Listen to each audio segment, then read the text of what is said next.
This is the Humanist Report with Mike FIgueredo. The Humanist Report podcast is funded by viewers like you through Patreon and PayPal. To support the show, visit patreon.com/Humanist Report or become a member at humanistreport.com. Now, enjoy the show. Welcome to the Humanist Report podcast. My name is Mike FIgueredo, and this is episode 280 of the program. Today is March 5th, and before we get started, I want to take some time, as we usually do, to thank all of the folks who make this show possible. All of our newest Patreon, PayPal, and YouTube members, and that includes Ainsley Shallcross, James Boyles, and Christina Marie Oakes. Thank you all so much for helping this show not just to survive, but thrive as well. If you'd also like to support the show and join the independent progressive media revolution, you could do so by going to humanistreport.com/support, patreon.com/humanistreport, or by clicking join underneath any one of our YouTube videos. This week, we have another jam-packed episode for you. We'll talk about the fight for 15 and how Biden's administration is trying to weasel their way out of it, but thankfully, progressives like Bernie Sanders are holding the Biden administration's feet to the fire. We'll also discuss the Andrew Cuomo scandals, that's scandals, plural, Bill Maher's rant about cancel culture, and we will, of course, cover the insanity that took place over the weekend at CPAC, and I'll share what I think were the dumbest moments of the event, and, of course, we'll talk about Donald Trump's speech. And when it comes to the pandemic, the governor of Texas has basically declared that it is now over. Meanwhile, in Florida, Governor Ron DeSantis never really took it seriously, although he is making sure that wealthy Floridians and campaign contributors get to jump the line when it comes to the vaccine, so we'll talk about that. Also, Elizabeth Warren proposes a wealth tax, and finally, former QAnon members and families of QAnon members were featured on a CNN panel with Alisyn Camerota, and I definitely want to talk about that. So that's what we've got on the agenda for today's episode. I hope you all enjoy the program. Let's get right to it. So last Friday, President Joe Biden decided to illegally and unconstitutionally bomb Syria, and we also learned that he is giving up on the $15 an hour minimum wage. Yeah. Because, his hands are tied. He can't do anything. The unelected Senate parliamentarian, who serves as an advisory role, said you can't pass the $15 an hour minimum wage using budget reconciliation. You need 60 votes. So the most powerful person in our government said, you know what? My hands are now tied. The Senate parliamentarian spoke, and I can't do anything. Except you actually can. The Senate parliamentarian can easily be overridden by the vice president, Kamala Harris. That would take 50 votes. It's pretty easy. So it seems to me like even though you could get the 50 votes needed to secure a minimum wage increase using budget reconciliation, you're choosing to unilaterally disarm when you still have a reason to fight. However, when it comes to Neera Tanden, when it is abundantly clear that you do not have 50 votes, well, you're still committed to quote unquote fighting your guts out for her. So it seems to me like the Biden administration's priorities are ass backwards. You care more about confirming Neera Tanden a corporate Democrat than giving millions of Americans a minimum wage increase. Now, it's almost like we should be asking the Biden administration why it seems as if they're prioritizing an appointment over a wage increase for their constituents, who they promised they'd pass the minimum wage for. And thankfully, somebody did ask this question to White House Press Secretary Jen Psaki, and you're going to see that she had no good answer because there really is no good answer. Like, their position here is indefensible. And you're going to see her struggle to explain away their choice to move away from the minimum wage. Take a look. The parliamentarian decision, you said that he respects that decision, but progressives don't understand this. In some respect, they're like, why not fight for this? So why is the White House not more aggressively challenging that and sending the vice president to try and potentially overrule that with the vote? Well, the decision for the vice president to vote to overrule or to take a step to overrule is not a simple decision. It would also require 50 votes. As you know, it's not a one-step decision.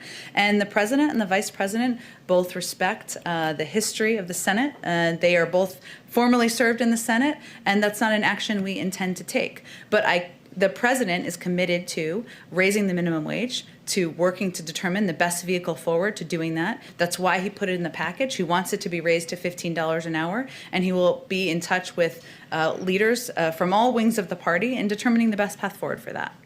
Go ahead, Jeff. A follow-up to Jeff's question, which strikes me. The White House doesn't have 50 votes to confirm Neera Tanden as OMB director, and yet we heard from the White House Chief of Staff say that the White House is they're going to fight our guts out was the phrase he used, to get her confirmed. So why push for that and not push as hard, one could say, for raising the minimum wage? You could make the argument that the American people stand to benefit more from a higher wage than they would from a chosen OMB director.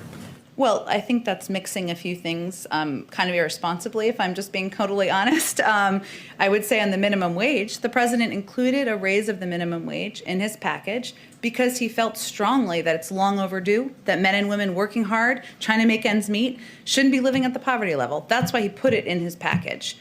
There is a process that it goes through, a parliamentary process, when it's a reconciliation bill, as you know. But for people who haven't been following all the nitty-gritty of this, because it's a budgetary bill, that's why it went through the process. And again, I would send you to talk to leaders in Congress to see if they have the 50 votes necessary. But regardless, the president, the vice president have made the decision they're not going to move forward with that step. But also, it's not a simple process. It requires 2 steps. As it relates to Neera Tanden, she is somebody who has decades of experience. She is qualified. She is prepared to lead the budget team. And we're continue, of course, to fight for the confirmation of every nominee that the president puts forward. We'll see if we have 50 votes. That's part of the journey. That's part of democracy in action. That was genuinely cringeworthy. Okay, understand why what she's saying is nonsensical. She says that if the Biden administration chose to overrule what the Senate parliamentarian says, that would require 50 votes, and it's not a simple decision. Except she also says that Biden is committed to raising the minimum wage. Okay, well, you kind of are disproving that that's actually the case, because if it's going to take 50 votes to override the Senate parliamentarian, well, if you're truly committed, isn't that the easier route to go? Because if you don't override the Senate parliamentarian, then that will mean you're going to have to get 60 votes to increase the minimum wage. Whereas if you override the Senate parliamentarian, you need 50 votes. And Kamala Harris could do just that, using her role as vice president. So if you're committed to actually passing the minimum wage increase that you said you were multiple times throughout the course of your campaign, then you don't say, well, you know what, we have to do what the Senate parliamentarian says and find 60 votes. No, you pass it getting 50 votes. Like, she makes it seem like getting 50 votes to override the Senate parliamentarian is less possible than finding 60 votes to pass the minimum wage increase. This is delusional. It's absurd. It's absolutely absurd. And I love what that second reporter who asked the follow-up said there. Why push for Neera Tanden's confirmation and not push as hard for raising the minimum wage? Don't the American people stand to benefit more from the minimum wage than a chosen OMB director? That was such a great question. That reporter, whoever that individual is doing a great job. Kudos to that person. Yeah, that's precisely it. And I love how Jen Psaki's response was, oh, well, I think that's mixing a few things kind of irresponsibly. Is it irresponsible, though? Or is it more inconvenient because you don't have a good answer to that? Again, I would send you to talk to leaders in Congress to see if they have the 50 votes necessary. But regardless, the president, the vice president have made the decision they're not going to move forward with that step. But as it relates to Neera Tanden, we'll see if we have 50 votes. That's part of the journey. That's part of democracy in action. Even though it's very clear Biden does not have the 50 votes needed to get Neera Tanden confirmed, he's not going to withdraw. They're going to fight their little hearts out for her. But when it comes to the minimum wage, well, we can't pass it using budget reconciliation. So, we have to walk away from it at this moment, but we're still going to fight. We promise you. Even though now when we have a real opportunity to pass it, we're walking away, but we're still going to fight. Please believe us. I mean, this is why people don't trust Democrats, because their word is shit. Now, I can't play this video, but Dem Watchdog on Twitter, they put together a fantastic compilation where they showcase all of the times that Joe Biden promised that he would increase the minimum wage to $15 an hour on the campaign trail.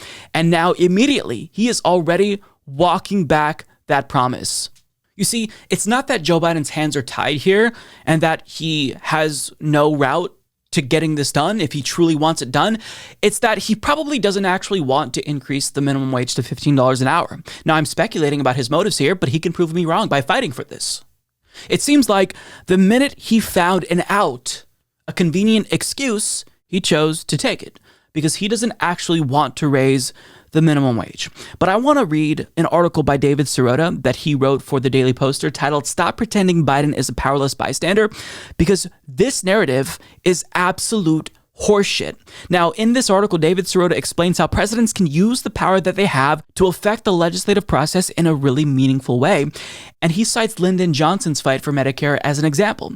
Quote, in 1964, Johnson was trying to pass Medicare, but two conservative Democratic senators threatened to take down the entire legislation over a tax issue. Sound familiar? In a story flagged by economist Stephanie Kelton, the New York Times noted that months before that legislation passed, opponents proposed a large and popular increase in Social Security benefits and taxes, which would have made passage of new Medicare taxes almost impossible. At the last minute, Senators George Smathers of Florida and Russell Long of Louisiana, both Democrats, but Medicare opponents, switched and voted to save Medicare. Johnson told me to, Senator Smathers explained. The pivotal story was recounted in more detail in The Heart of Power by Harvard University's David Blumenthal, a former Obama administration official, and Brown University's James Monroe. They write, Johnson knew there was an indispensable role that only he could play.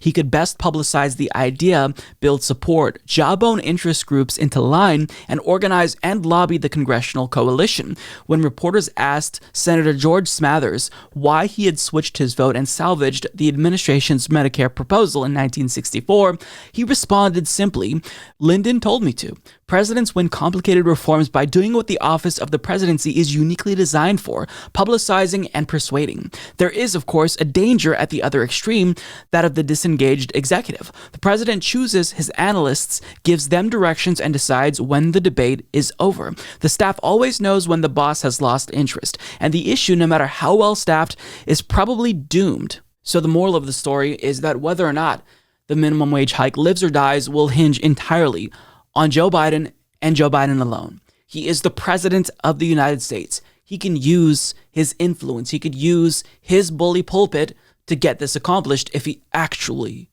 is willing to fight for it. But the fact that he's showing his willingness to cave, that tells us he doesn't want to fight for it. It's his decision to unilaterally disarm and to back down. Now, it also makes him look terrible because David Sirota makes the fantastic point that Joe Biden ran on talking about his experience, his ability to build coalitions in government and even reach across the aisle to get it done. So if you can't get the corporate Democrats that you need on board, maybe find some Republicans. I mean, that's very unlikely, but at a minimum, you can at least persuade Kyrsten Sinema and Joe Manchin. Can you not? You're the president of the United States. You have so many tools at your disposal, but we're supposed to believe that because the Senate parliamentarian told you you can't pass this using budget reconciliation, that's it? Procedure is stopping you from getting this done? Do you think that the American people are going to accept that as a plausible excuse? They're not. They're going to blame you, and you are going to get wiped out in 2022 and 2024 because the people who came out to vote for you, because you promised them things like a minimum wage increase, they're not going to return. And Democrats are going to prove to the electorate once again that their word is shit. So don't allow the spinsters and Democratic Party loyalists in media to pretend as if Joe Biden did everything he could here, because that is a lie. If they want to get this done using budget reconciliation, they can. Kamala Harris can override the Senate parliamentarian, and Joe Biden can use his influence as president to get individuals like Joe Manchin and Kyrsten Sinema on board if he truly wants to fight for this. But the fact that they're already showing you that they don't want to fight, that's not because of circumstances. That's because of Joe Biden. So I can only speculate on what Joe Biden's true intentions are here.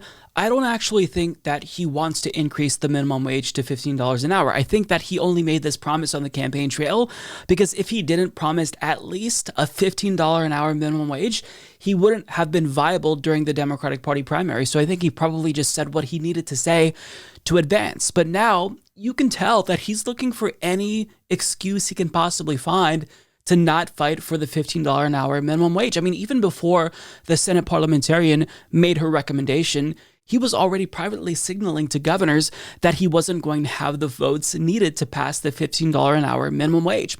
But now, since the Senate parliamentarian is saying we can't pass this using budget reconciliation, he is basically throwing up his hands and saying, well, that's it. I mean, we tried, but it's all over now, folks. My hands are tied. The Senate parliamentarian, an unelected person, has spoken, and this individual alone is overriding me, the president of the United States. It's just ridiculous.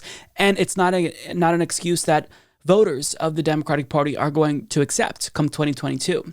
But thankfully, there are individuals who are elected to Congress that are actually willing to fight. One of them, of course, is Senate Budget Committee Chairman Bernie Sanders, who is pledging to force a vote on the $15 an hour minimum wage.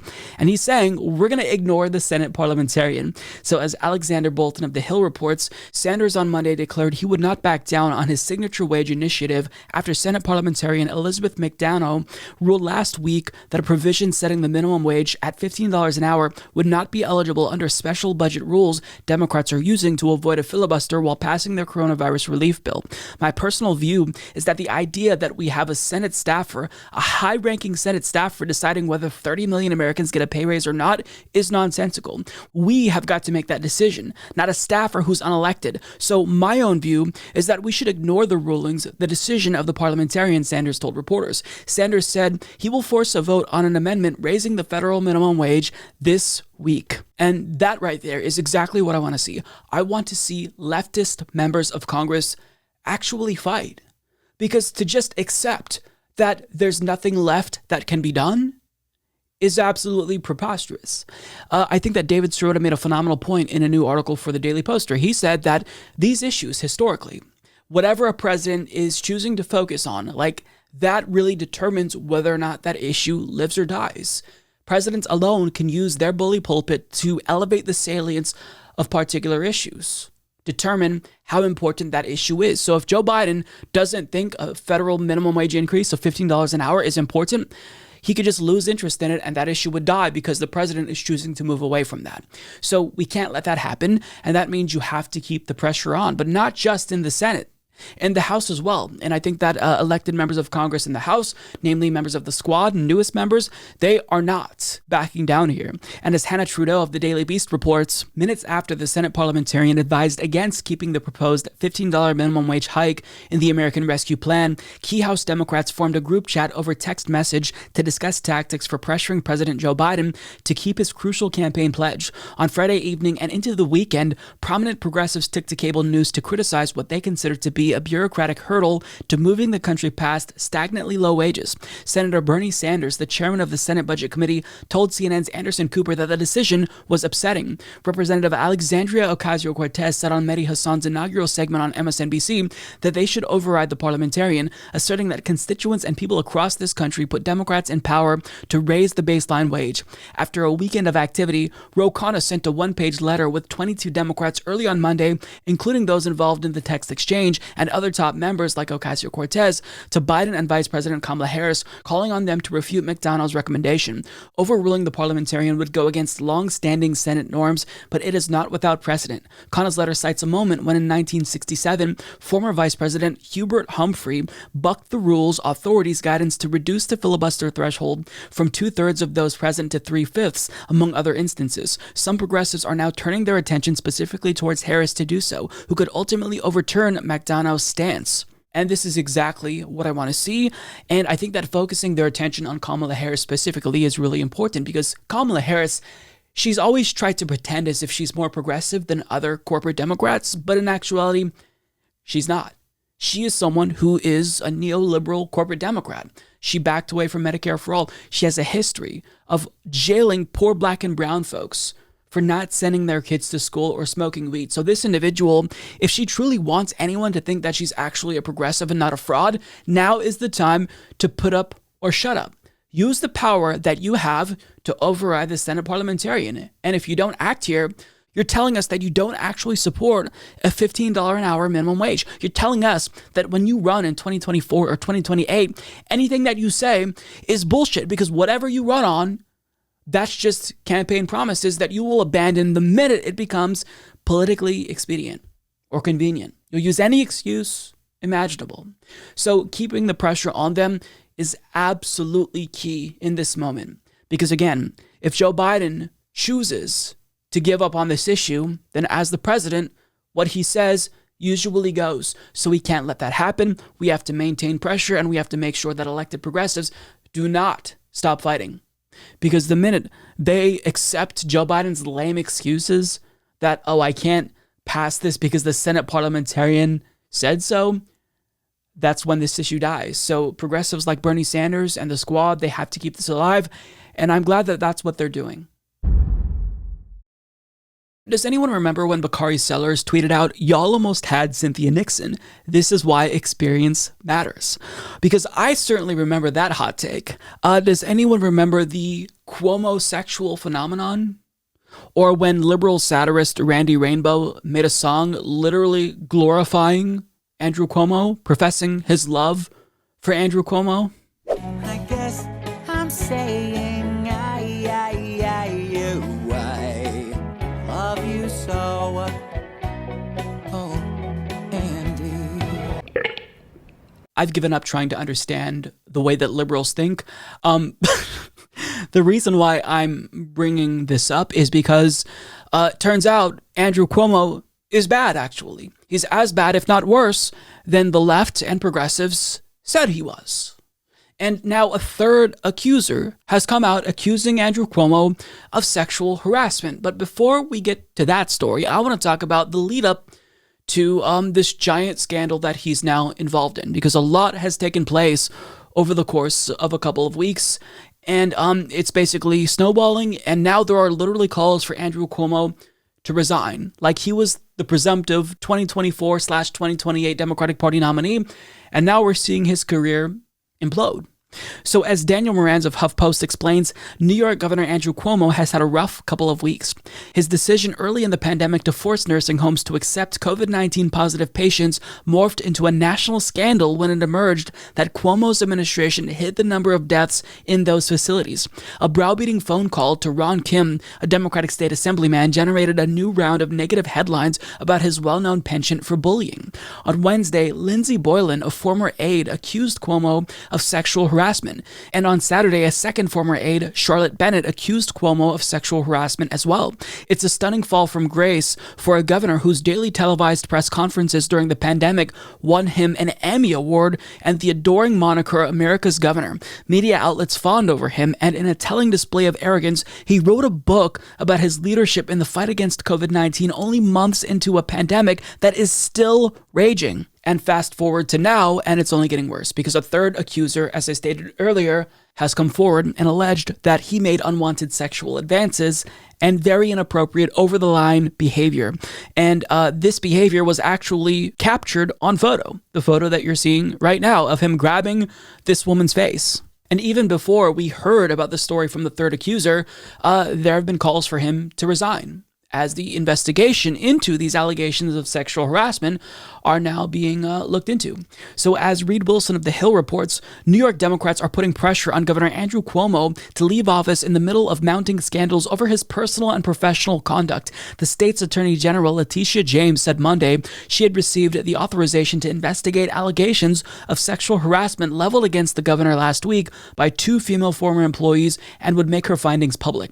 In a radio interview Monday, New York City Mayor Bill de Blasio said the latest allegations that Cuomo harassed Bennett left him sickened. Just disgusting.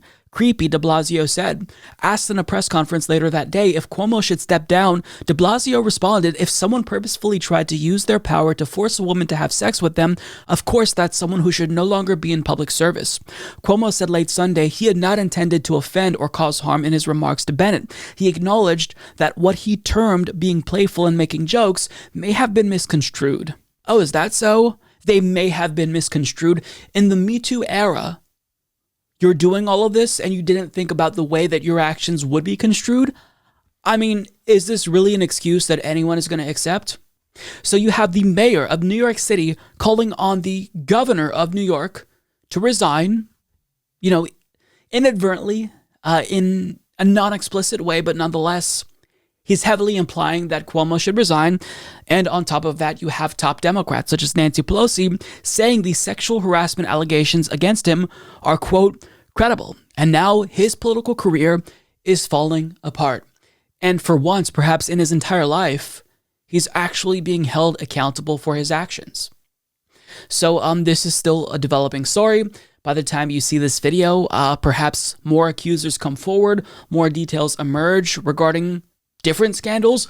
It's just that now, everyone is kind of coming forward. It usually takes one to speak up, and then a domino effect happens. Lindsay Boylan actually shared her story months ago, and only now the press is taking it seriously because there are other stories about Andrew Cuomo where people are coming forward saying he bullied us. He lied about the deaths related to COVID-19 in nursing homes. So now more is likely going to come to light.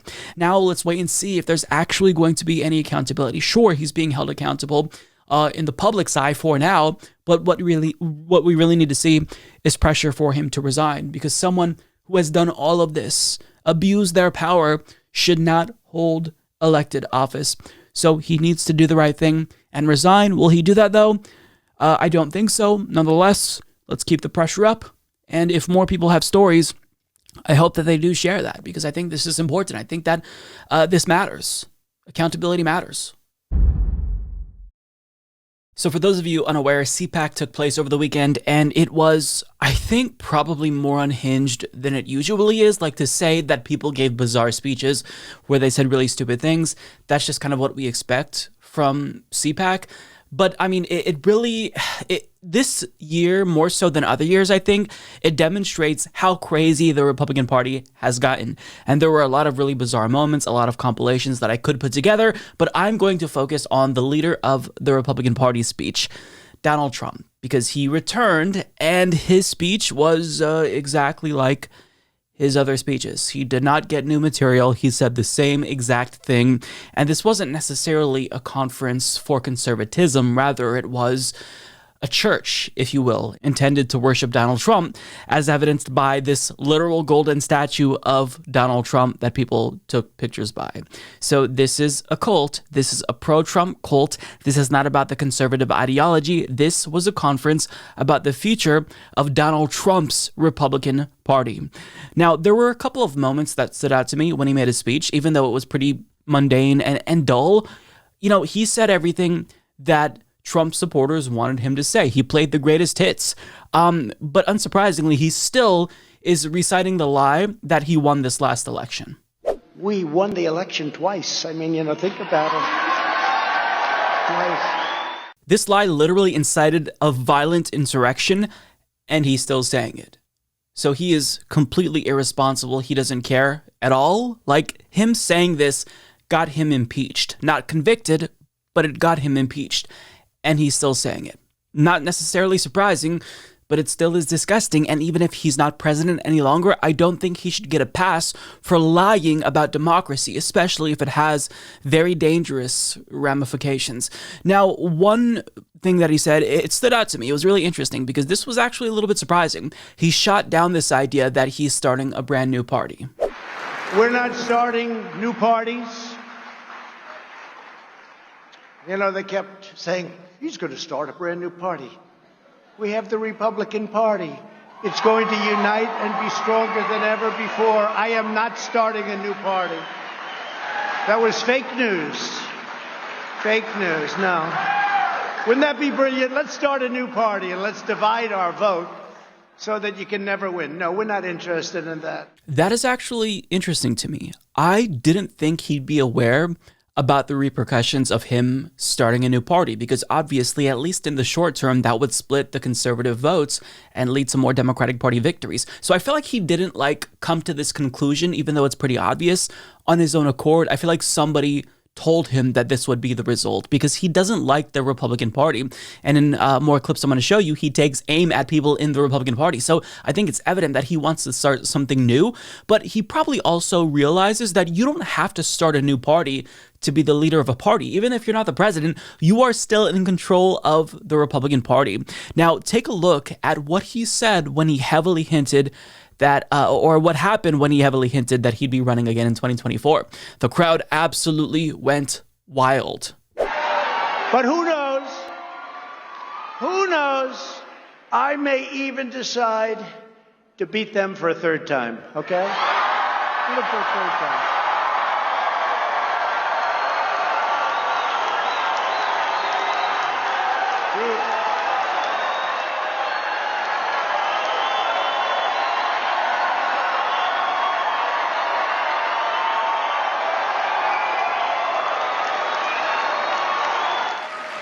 With your help, we will take back the House, we will win the Senate, and then a Republican president will make a triumphant return to the White House. And I wonder who that will be. I wonder who that will be.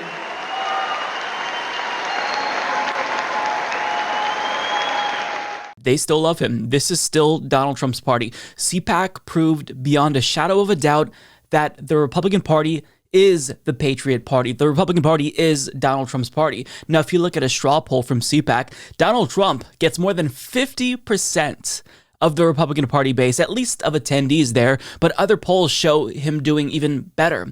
And then in second, you have someone like Ron DeSantis. So anyone who even has a shot at maybe possibly challenging Donald Trump, it's because they're Trump sycophants. So this party, beyond a shadow of a doubt, is Donald Trump's party. Now, will he run again? I think he made it pretty clear that he's going to run again. He heavily hinted at it, but didn't commit.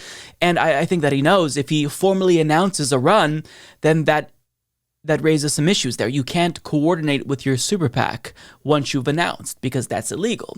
So not that Donald Trump cares about breaking the law, but he's not going to make it official just yet. But he's going to run in 2024. And I think this is shitty. This is why he should have been convicted in the Senate.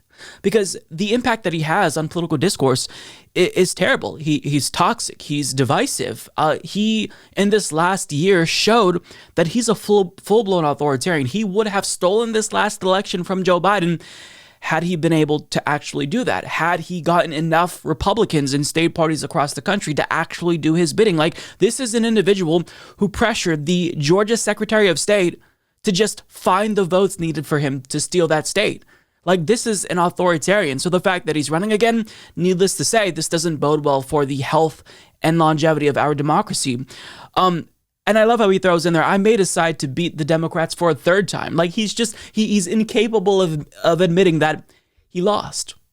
And again, this going back to like the third party issue, the things that he says about Senate Republicans, like he takes aim at them and attacks them, like the response that he garnered by attacking Republicans from that crowd, it shows why making a third party, if you're Donald Trump, it's not even necessary because the Republican Party, this is your party. This isn't just your party.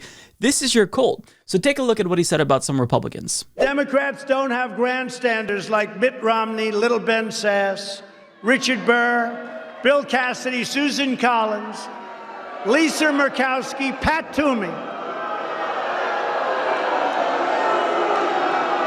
And in the House, Tom Rice, South Carolina, Adam Kinzinger, Dan Newhouse, Anthony Gonzalez, that's another beauty, Fred Upton, Jamie Herrera Butler, Peter Meyer, John Katko, David Valadeo, and of course the warmonger, a person that loves seeing our troops fighting, Liz Cheney. How about that? The good news is in her state, she's been censured, and in her state, her poll numbers have dropped faster than any human being I've ever seen. So hopefully they'll get rid of her with the next election. Get rid of them all. It is hilariously ironic to me that he's calling Liz Cheney a warmonger. He's right about that. No doubt, she is a warmonger. Her dad should be in prison for the rest of his life. She's a warmonger. But I mean, Donald Trump isn't necessarily the correct messenger for this because he himself is a warmonger. You ramped up drones in the Middle East and North Africa more than 400%. You were talked out of bombing Iran by Tucker Carlson, reportedly, of all people. You bombed Syria like Joe Biden multiple times. So to suggest that you're not a warmonger is laughable. It's absolutely laughable. Now, in terms of him attacking Republicans, I will say that I absolutely welcome the Republican Party infighting because this is a good thing. I want them to go after each other because the Democratic Party has been at odds with each other, you know, the left and the progressive wing against the establishment centrist wing for quite some time now. So, you know, Republicans have benefited from them being relatively united. So if Donald Trump is taking aim at some Republicans, I like this. You know, he's drawing a line in the sand. And the thing about Republican Party infighting is that, unlike the Democratic side, there's a clear winner here. Donald Trump is already the winner because you can see the way that he is able to garner a response when he attacks Senate Republicans. And guess what? This is my favorite, genuinely my favorite moment from the entire speech that he gave. And I'm saying this unironically because he attacks a Republican, not necessarily in a really like sharp way, but he cites a Republican and look at the way that the crowd responded. They booed this particular Republican. I'm of course talking about Mitch McConnell, probably the most effective Republican Party lawmaker in recent history. Because Donald Trump doesn't like him, they don't like him as well. My endorsement of Mitch McConnell at his request. It's all right. It's all right. Now, he made a request. He asked for my endorsement. Brought him from 1 point down to 20 points up. And he won his race in the great state and actually the great Commonwealth of Kentucky. And he won it. And he won it very easily. And I said, I wonder if I'm doing the right thing here. But you know what? I did what I did. But he went from 1 point down to 20 points up very quickly, immediately, actually. Hearing Republicans boo Mitch McConnell was like music to my ears. Yes, please do boo the most effective lawmaker on your side. The individual who got through so many federal judicial appointments for Donald Trump, the individual who literally stole 2 Supreme Court seats. Am I happy that the Republican Party is turning on him because he supposedly turned on Donald Trump, even if he didn't vote to convict Donald Trump, even if he's already signaling support for Trump's 2024 run? Yes, I'm happy that they're turning on Mitch McConnell because if the Republican base doesn't like Mitch McConnell, then in a way that could stop Mitch McConnell's effectiveness. But who knows? Because Mitch McConnell, he's never really cared about like what public opinion thinks about him.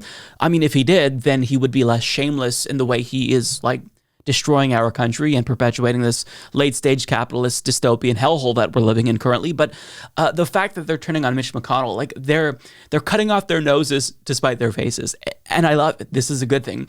Now, I don't have any more clips to show you, but a couple of other moments that stood out to me is Donald Trump is taking credit for the COVID vaccine, and we know from reports that Donald Trump had no plan to distribute the vaccine, but now he is taking credit for it. Now, I don't necessarily care. Like, Donald Trump is always going to be overly braggadocious about every single thing that he does. When it comes to this lie, because it has the potential to maybe create a positive outcome, I'm not as mad about him taking credit for the COVID vaccine. I mean, sure, he can get some credit to an extent, but to say that he gets full credit for getting Americans vaccinated is horseshit. But if he is talking about the vaccine in a positive way, if he's trying to take credit for the vaccine, then this could have a positive effect on society because his conspiratorial supporters who think that the vaccine is a way for elites like Bill Gates to like microchip people, if that gets them more likely to take the vaccine, if this reduces vaccine hesitancy nationwide, I'm going to support Donald Trump taking credit for it. He may be wrong here to take credit for the vaccine when he didn't really do what's needed to get it distributed to Americans. But still, if he takes credit, maybe that will influence his supporters to want to get vaccinated. Furthermore, he also took aim at trans people because, of course, if you are a Republican, you punch down. That's what you do. You prop up elites and the wealthy billionaire class and the millionaire class, and you punch down at marginalized communities. And what's funny is he echoed the same turf sentiment that we've seen from even Democrats like Tulsi Gabbard, who claim that trans women are ruining sports for cisgender women. This is not some epidemic that's happening. This is basically bathroom panic 2.0. It's a way to create hysteria, which ultimately drives hatred for transgender Americans. Trump said the same exact thing. Trump, who is not a feminist, mind you, is saying the same exact thing that TERFs are saying. So if you agreed with Hillary Clinton or Tulsi Gabbard here, if you took this anti-trans stance, you are now also in agreement with Donald Trump. So all of the shitty people have the same stance when it comes to trans issues. So don't be on the bad side of history here, because you can tell that it's not going to go your way. Get on the right side of history and support trans people. Don't be duped by this non-issue related to trans in sports. But that is an entirely different subject.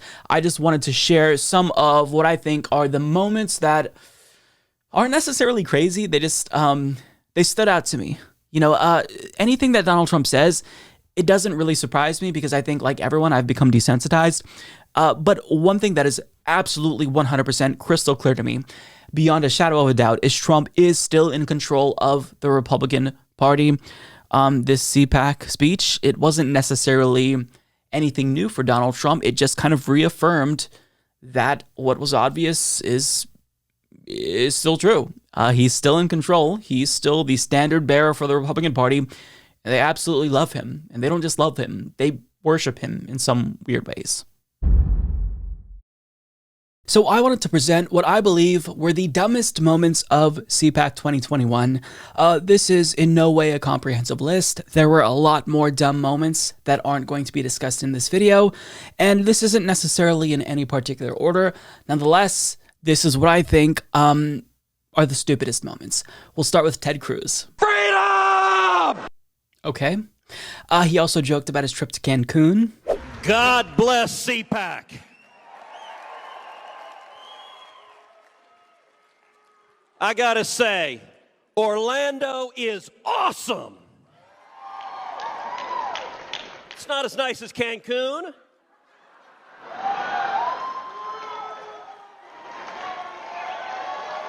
But it's nice. Is that so? I like how already he's trying to play off that scandal as if it's not that big of a deal. This was kind of just, a sensationalist story that the media really ran with. No, it proved that you are a piece of shit, as if we needed any more evidence. Additionally, one thing that I thought when I saw the photographs and video footage from this conference was that, oh my God, this is going to be the next super spreader event. You have hundreds, if not thousands of people there in, auditoriums not wearing masks. And when the crowd was asked to wear a mask, they booed. Literally. This is a room full of grown adults booing when they were asked to wear a mask.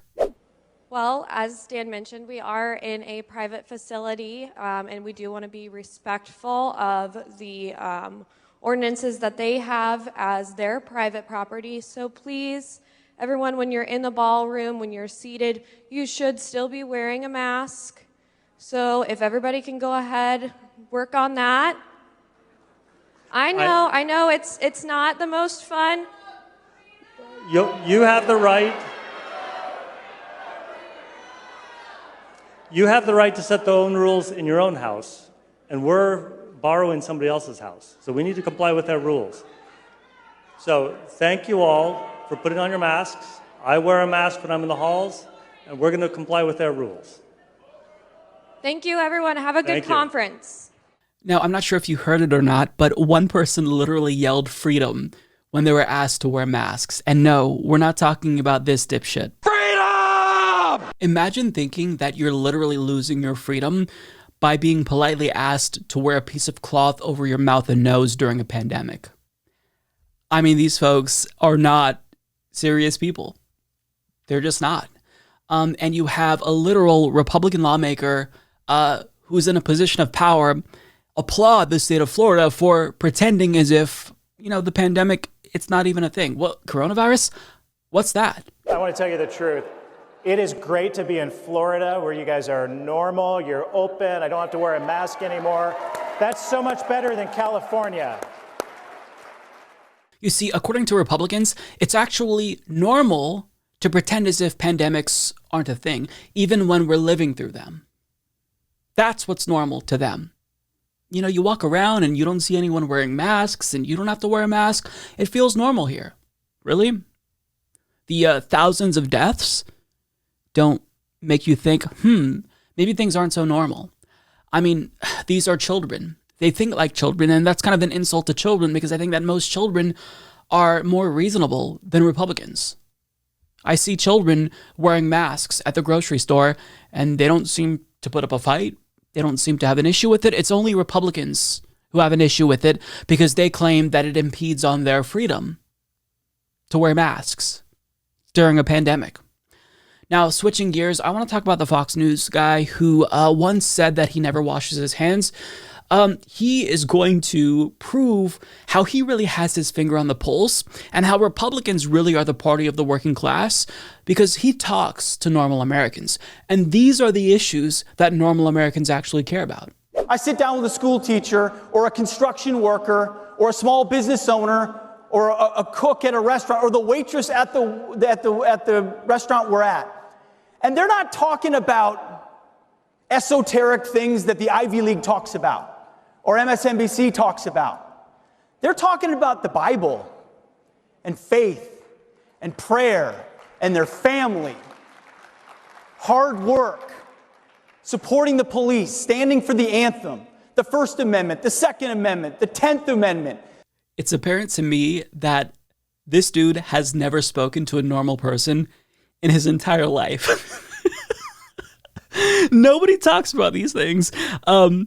He says that these are the conversations that the peasants are having. They talk about the Bible and faith and prayer and their family. Really? They talk about this? Like, can you imagine a table dinner where, like, a father is asking his child, well, son, what kind of prayer did you do today? Oh, well, I don't know, Dad. I prayed to Jesus that the PS5 would be back in stock so I can order one and finally play Demon Souls. Nobody fucking talks like this. Like, normal Americans aren't talking about things like this. They're not talking about the 10th Amendment. I don't think a normal working class American can even tell you what the 10th Amendment is. Like, he says that they are talking about supporting the police, hard work, and standing for the national anthem. Yes, because at the dinner table, don't you remember how your family talks about how important it is that we stand for the national anthem and do hard work? Like, this is weird. Like, nobody's talking about this at the dinner table. These aren't kitchen table issues. Kitchen table issues involves putting food on the table, joking with your family and friends, talking about, like, a massive dump you took. Like, this isn't what normal people talk about. Like, he's trying to seem relatable, seem like he talks to normal Americans, but you just proved how out of touch you are. And I do have another clip of this same guy. Since he has his finger on the pulse of America, he's going to claim that the left is now targeting math. Cancel culture has come for mathematics now, literally. They removed the classics. They removed basic arithmetic. Math is now racist. Okay, who said that math is racist? Point me to the liberal or the leftists or anyone, for that matter, that said that math is racist. Citation needed. Like, I don't understand. Like, what are you talking about? But speaking of bad things that the left and liberals say and do, Trump Jr. apparently had some breaking news that none of us were privy to at CPAC. They've banned the Muppets. You know that show that just got re-released on Disney Plus? That really old show? Actually, it didn't just get re-released. Contrary to popular belief, it was actually banned. It's not that Disney just put like a disclaimer before each episode. It got banned because I say so. I just made that up to prove that lefties are bad. And it's not Disney who did it, it's the left, because Disney is the left. A large multi-billion-dollar company is equal to the left and liberals. Now, I don't want to overlook a really important point that he's making about cancel culture, because he does talk about how detrimental it is to American culture. And he explains, I think really eloquently, that the leftist mob is now even coming for potatoes, because they want potatoes to be gender neutral now. Can you imagine thinking that potatoes should be gender neutral? Hasbro now wants a gender neutral Mr. Potato Head. These are the issues of our times, folks. I mean, if Hasbro really wanted a gender-neutral Mr. Potato Head so badly, they should just slap a picture of CNN's Brian Sletler on the cover of their next potato. What?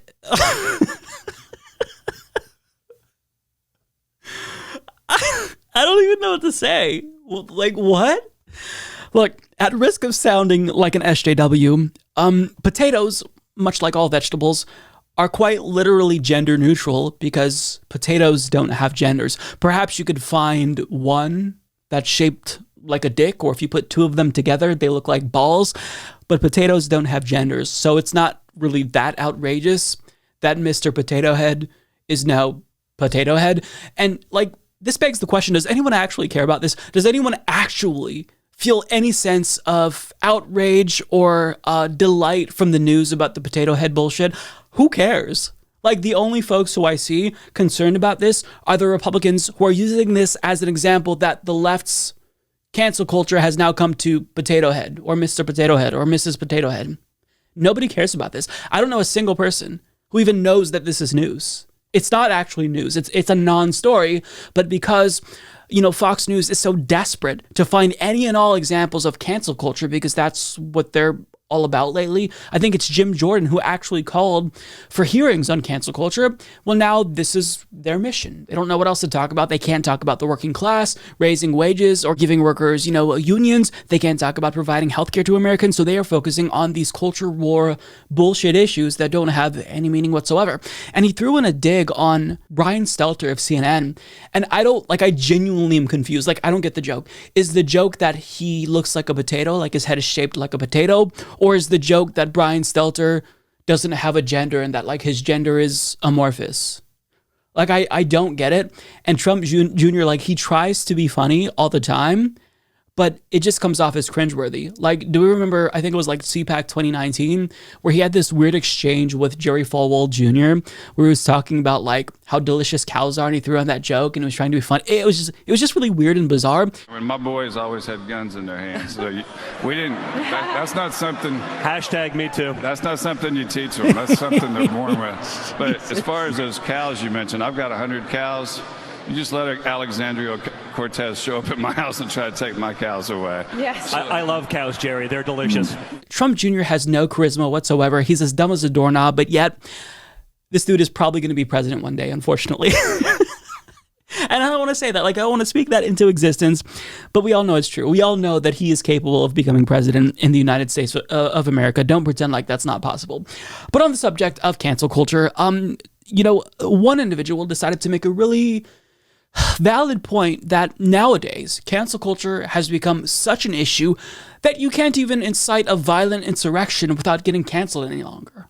Speaking of being canceled, the last 6 weeks, the radical left, their corporate allies, the liberal media have tried to cancel me, censor me, expel me, shut me down, stop me from representing the people of Missouri, stop me from representing you. And guess what? I'm here today. I'm not going anywhere, and I'm not backing down. Not a chance. Not a chance. It's like we're living in North Korea. Like, you can't even incite a violent insurrection without the PC mob coming after you. You can't incite a mob without the leftist mob coming after you. Like, is he like aware of how stupid he sounds? Is he even aware that he contradicted himself within seconds? Because he says, you know, speaking of cancel culture, the left tried to cancel me, and then he proceeds to explain how, well, even though the PC mob and you know, the cancel culture goons have come after me, I haven't been canceled. So you're like disproving the power of cancel culture, because if you did something really bad and everyone tried to cancel you, but they didn't cancel you, aren't you kind of proving the point that cancel culture isn't actually as bad as you say it is?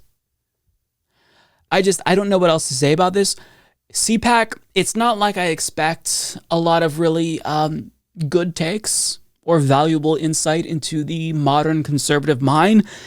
Each year it gets dumber and dumber and dumber, and this year was basically a gigantic pro-Trump circle jerk where they quite literally brought out a statue a gold statue to idolize Daddy Trump.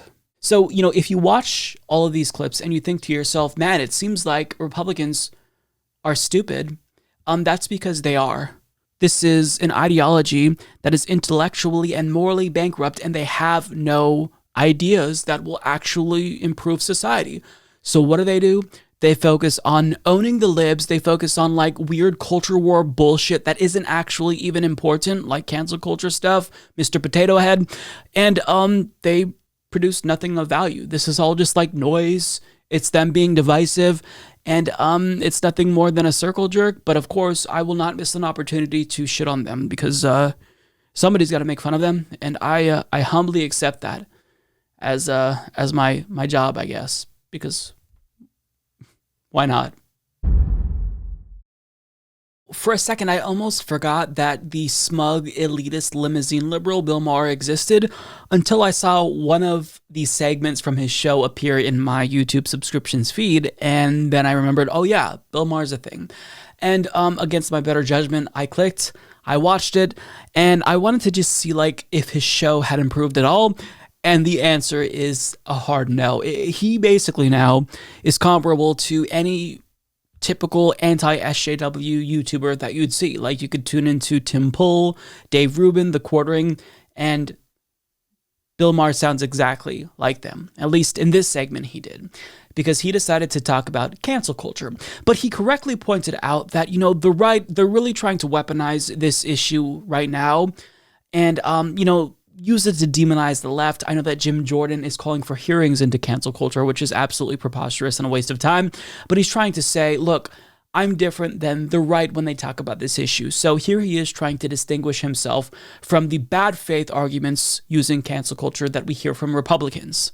Now, lately, Republicans have been trying to appropriate the term cancel culture to describe what happens to them when they get a just comeuppance for actual crimes. And this muddying the water is unfortunate because cancel culture is real, it's insane, and it's growing exponentially, and it's coming to a neighborhood near you. Okay, so you think that he's not going to do the same tired, rehashed argument that we've already heard with regard to cancel culture? Like, we've already heard the complaints, we know. So, he's going to bring something new and valuable to the table. He's going to actually talk about the impact of cancel culture on normal working class Americans. I think this conversation is actually warranted. Like, how far should we go in basically letting employers fire and penalize, working class Americans, people who aren't celebrities, because of their activity on social media? Of course, I think that racist people getting fired, like, I don't feel bad for them, but also, the principle of firing someone because they have politically incorrect views, that does make me feel uneasy, because perhaps, people who I know who support BDS and don't support what the government of Israel is doing to Palestinians, I wouldn't want them to be fired for, their speech, get penalized by their employers. So, I think that this conversation is pretty necessary to be had. But that's not really the conversation that Bill Maher has here. And he only cites one example of a man getting fired for using the white power symbol. But that's it. Like, that's the one example that he cites. He then pivots to using the same exact arguments that we've heard time and again about how, this person said something, the celebrity said something that's not politically correct, so they were fired from this company. It's the same thing. It's literally indistinguishable. He doesn't offer us anything new, no unique insight into this issue here. Now, I think that there are intelligent and nuanced critiques of cancel culture. Ben Burgess literally wrote a book on this, and I haven't read it yet, but I am interested in reading that to kind of challenge my own beliefs and biases with regard to this issue in particular. But I do kind of want to empathize, or sympathize rather, with Bill Maher, because he was canceled, for lack of a better word, back in the early 2000s. So he had a show called Politically Incorrect, and he was fired after 9/11 for saying, quote, "We have been cowards lobbing cruise missiles from 2,000 miles away. That's cowardly." And then he then said this about terrorists who hijacked planes on 9/11. "Staying in the airplane when it hits the building, say what you want about it, it's not cowardly." So I understand where he's coming from. He basically was fired because of the outrage mob, so I can understand how He's sensitive to this issue. He cares about this issue. Having said that, though, what he offers, though, contrary to what he promised in the beginning, is not some sort of unique left-wing or even liberal approach to cancel culture. He says the same things that Republicans say, and I'll tell you after we watch the clip why he's missing the point if he actually wanted to make a valuable point about cancel culture, why he's focusing on the wrong things. 80% of Americans, young, old, rich, poor, conservative, liberal, white, minority, all hate the current atmosphere of hypersensitivity. Yeah, everybody hates it, and no one stands up to it. Because it's always the safe thing to swallow what you really think and just join the mob.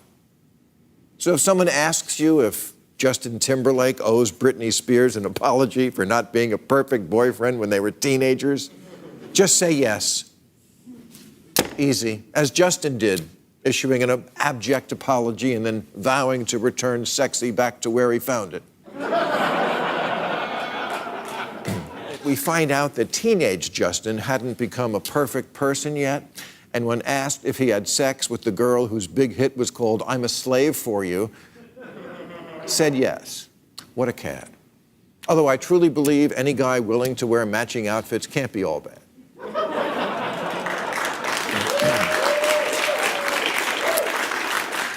Now, as for a song called I'm a Slave for You, nothing? Is this some? No. The Mandalorian's Gina Carano is a person I'd never heard of and resent that I have now. She's some conservative wrestling chick who kicks ass on a show I wouldn't watch if I was in prison. And she made some Nazi analogy. Who doesn't these days? You're like the Nazis is the new I don't like you. It's always okay when Trump's the Nazi. That disqualifies her from marching around planet Who Gives a Shit in a helmet? By the way, you can't work in Hollywood if you don't believe what we believe. Yeah, in the 50s, that's exactly what the left complained they were being told. Now, the week before, it was Chris Harrison's turn in the barrel. He's the host of The Bachelor and is stepping away to educate himself on a more profound and productive level than ever before. Oh, good. Because all my life, I've looked up to the host of the Fuck a Stranger show.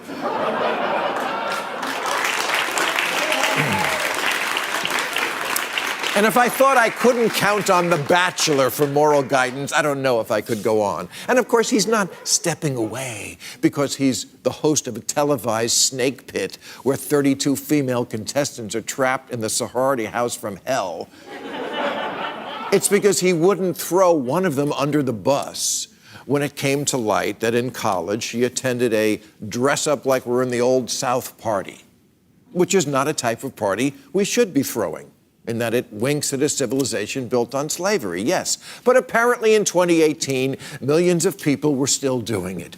And mature people understand humans are continually evolving, as opposed to Wokeville, where they're always shocked we didn't emerge enlightened from the primordial ooze. What's Chris Harrison supposed to do? Build a time machine, go back to 2018 and knock the mint juleps out of their hands? So to me, that was not necessarily persuasive at all. This isn't unique. Like, if you genuinely want to approach the issue of cancel culture from a different perspective and not the traditional conservative perspective, why wouldn't you bring up how Colin Kaepernick was blacklisted from the NFL for kneeling during the national anthem? Why wouldn't you bring up how CNN contributor Mark Lamont Hill or The Guardian columnist Nathan J. Robinson were fired because they criticized the Israeli government's treatment of Palestinians? Why wouldn't you bring up how an elementary school teacher in Texas was fired because she refused to sign a pro-Israel oath? Why wouldn't you bring up how LGBTQ youth are more likely to be bullied than their straight and cisgender counterparts? I mean, is this not them being canceled? Does cancel culture not apply at a younger age? I mean, these are genuinely terrible instances of cancel culture that I think should be addressed and called out if we want to even use the words cancel culture. I think that it's been hijacked by the right, and there should be a different term for that now, and I don't want to use their language and be a useful idiot for them unwittingly. But I mean, what he's bringing up here, these are just boring celebrity scandals, and that's not anything that's new. Like, what he's saying is not unique at all. I mean, look at the story that he brings up with Justin Timberlake and Britney Spears. He basically makes it seem as if it's bad that Justin Timberlake apologized to Britney Spears after all these years, but is that really that big of a deal? Is that really an issue of cancel culture? Is Justin Timberlake now canceled and ostracized and marginalized from society? No, he's still a multimillionaire. I mean, is it really a bad thing? Do we really want to not normalize people reflecting on their past bad behavior? Like, for me, when I think back to the way that I treated my classmates, even in middle school, I cringe and I wish that I could talk to those children today and apologize for the way that I treated them. Am I canceling myself? No. I think that if you want to grow as a society, it's important to look back so that way we don't repeat our mistakes in the future. And really, the broader point that was made in that New York Times documentary about Britney Spears, which was fantastic, by the way, it went right over his head because the broader point was about how the misogynistic media was hypocritical because, on one hand, they'd over-sexualize and objectify women at young ages like Britney Spears, but simultaneously, they jump at the first opportunity to demonize and blame these women, label them as sluts and sexual deviants for breaking the hearts of innocent teen heartthrobs. Like, this is a double standard. Men are treated differently than women. They were, and they are now. And I think that reflecting on this is important. In fact, I'd say that self-reflection is necessary because if we don't look back to the past and think about the bad things that we've done, we'd never be able to progress as a society. Like, imagine if debate surrounding the treatment of LGBTQ people was just like dismissed and trivialized as cancel culture. Well, we can't look back and think about the way that we treated gays or blacks because that's just cancel culture. I mean, it's really important to look back and learn from our mistakes. Otherwise, we'd never progress. And that doesn't just apply to social issues. That applies to all types of issues, economic issues, foreign policy issues. If we never looked back at our foreign policy mistakes, we'd never be able to correct our mistakes now or not make those mistakes in the future. But would it be cancel culture to look back at the Iraq War and think, man, that was a really bad decision? George W. Bush was literally lying to all of us by trying to gin up support for a war when there was no evidence of weapons of mass destruction. Like, is it cancel culture to want to cancel George W. Bush? Furthermore, are there not like genuine instances where we should cancel people? I think that George W. Bush, a war criminal, should be canceled. Bill Maher didn't address Andrew Cuomo, who has 3 sexual harassment allegations against him. Is it not bad to cancel powerful people who abuse their positions of power? Would it not be bad to cancel someone like Harvey Weinstein or Bill Cosby? Like, if we're talking about cancel culture, I think that it's perfectly reasonable to discuss the parameters. Like, who do we apply cancel culture to and what should the ramifications be? But when we're talking about celebrities, I don't care about celebrities. They're rich, they're powerful, and I hate to say it, but 9 times out of 10 when celebrities are canceled, they're not actually canceled. In fact, they usually have more opportunities presented to them. They get book deals. They then get to go on social media and talk about how they were canceled. Hell, Kevin Sorbo, he went on Fox News last week because his Facebook page was deleted because he was spreading misinformation about COVID-19. And he was claiming that he's canceled now. So, like, it's lucrative to claim that you've been canceled. Victimization pays. That's why a lot of people do it. And he also brings up Gina Carano from The Mandalorian because she was fired from Disney for making insensitive social media posts. But what's weird to me is that, like, he's talking about cancel culture. His message, presumably, is specifically to anti-SJWs, but yet he's conflating what Disney, a private multi-million-dollar company, did to something that society does. So who actually is guilty when it comes to canceling? Is it these private companies? Is it Hasbro for canceling Mr. Potato Head by taking the Mr. off of it and making him gender neutral? Is Disney responsible for canceling Gina Carano? Or is society the ones who need to change here? Because I don't know who you're talking to. You start by talking to the SJWs, who we named specifically, but then you cite examples where a company like Disney fired one of their employees. Like, if a worker a normal worker at Walmart made the same posts that she made on social media and was fired, I think that is bad. We shouldn't fire people and make them lose their livelihood because they say stupid things. But if a multi-millionaire celebrity does it, I'm sorry, I don't have as much sympathy. You could say in principle it's still wrong, but I don't have sympathy because she's going to be okay. In fact, now she is a martyr for the right. Ben Shapiro is now making a movie with her. So, I mean, the question is, when we're talking about celebrities, like, are they ever really truly canceled? You could say Harvey Weinstein was actually canceled, but isn't that a good thing?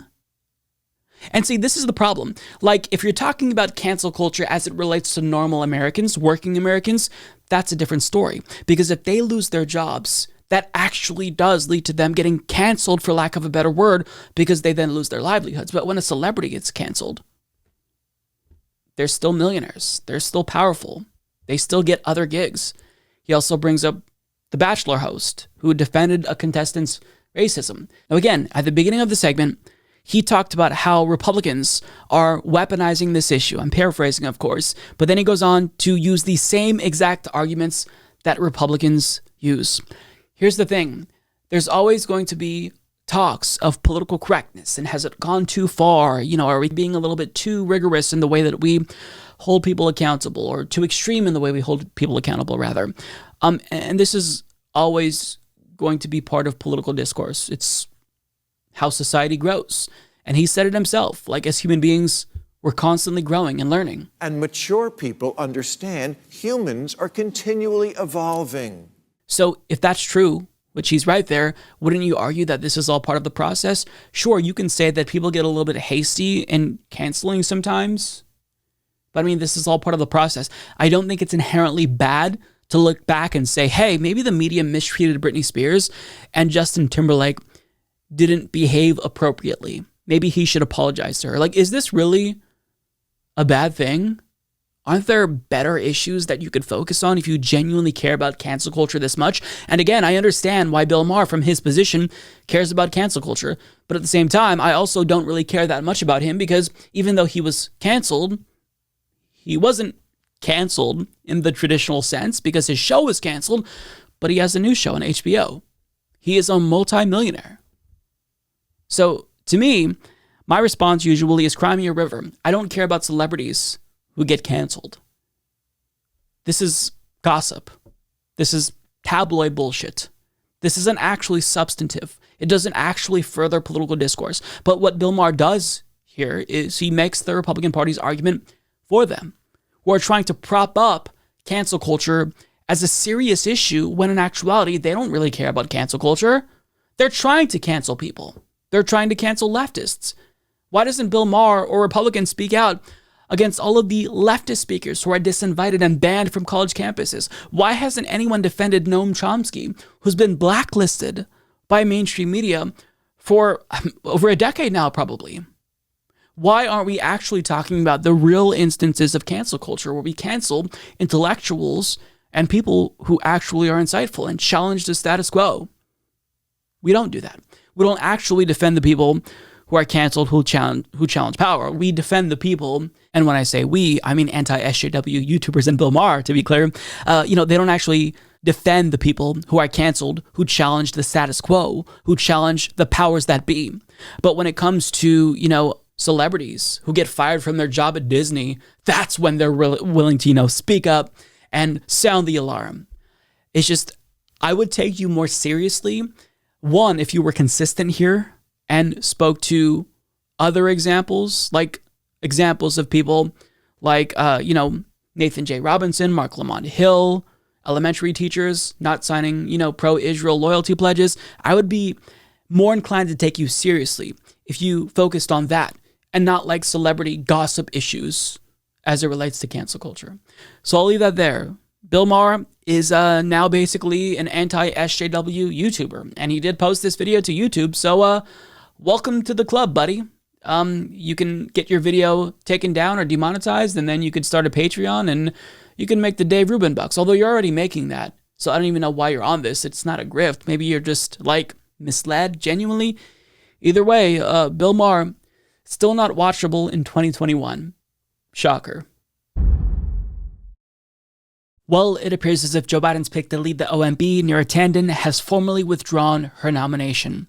In a letter to Joe Biden, she states, "Unfortunately, it now seems clear that there is no path forward to gain confirmation, and I do not want continued consideration of my nomination to be a distraction from your other priorities." Neera Tanden just went down.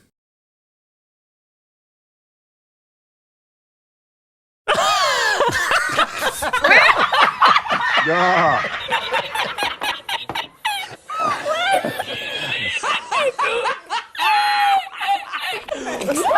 Makes sense.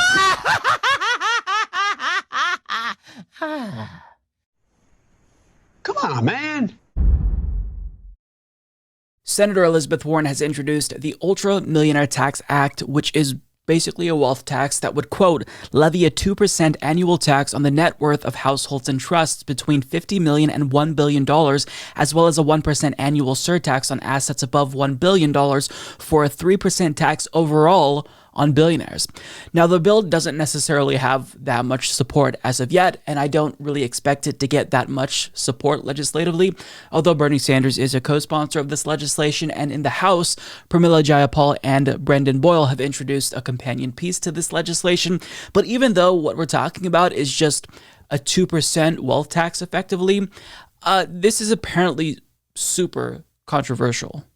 Senator, what do you make, though, of the idea that some people believe this would be considered confiscatory, but perhaps more importantly, that oftentimes these are, quote unquote, unrealized gains? We've seen remarkable gains in the stock market this year, but who knows what's going to happen next year? We've seen Bitcoin millionaires and billionaires get made, but of course, it's a very volatile asset, if it's an asset at all.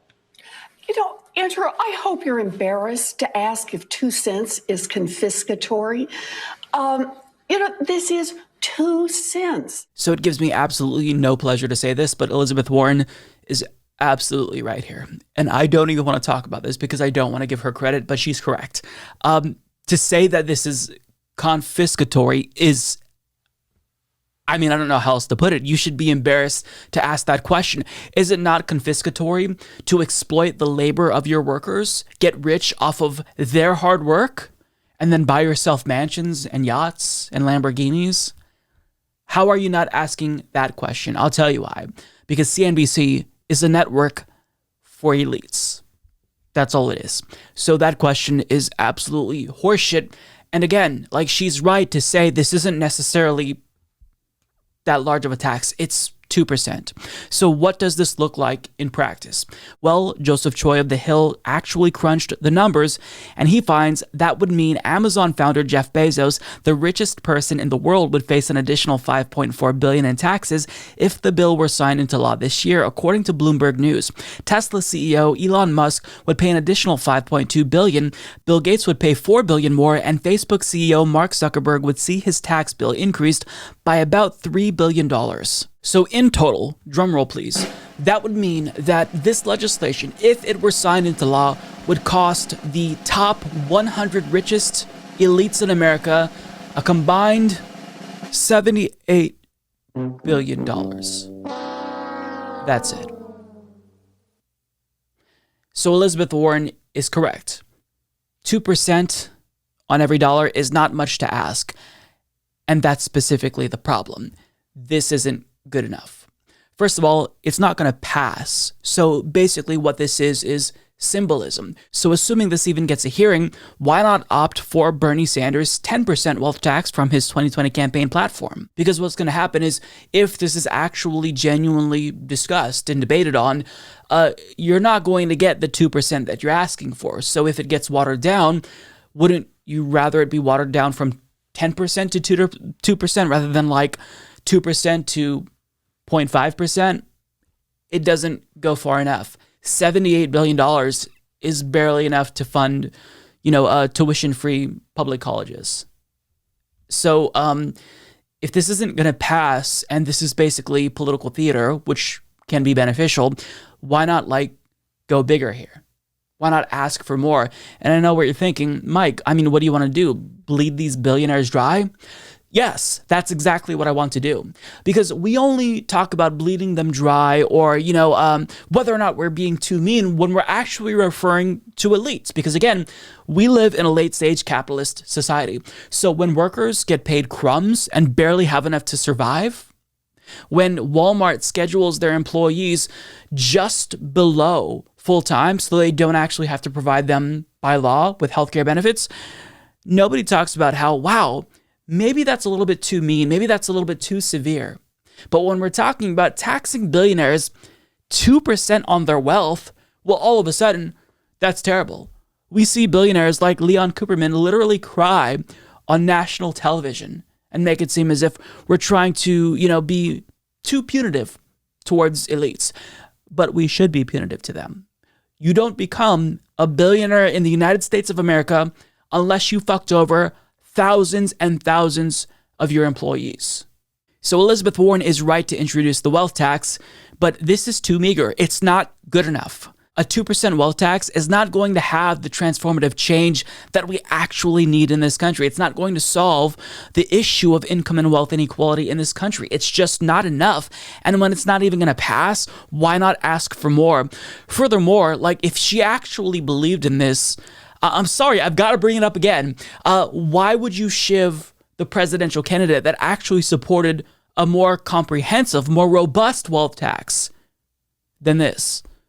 Why didn't you support him during the primaries? You were silent and effectively helped Joe Biden win. So it's really hard for me to take Elizabeth Warren seriously when she comes up with anything. I am more than willing to put aside my biases and give her credit where it's due. But when it comes to bills like this, it's good. She makes a solid point, and I'm glad that in that interview with CNBC, she held her ground. But it needs to be more than this. This isn't the type of legislation that's actually going to make a difference. $78 billion among 100 combined elites in America, that's just not, that's laughable. I'm sorry. That's not enough. Billionaires should not exist.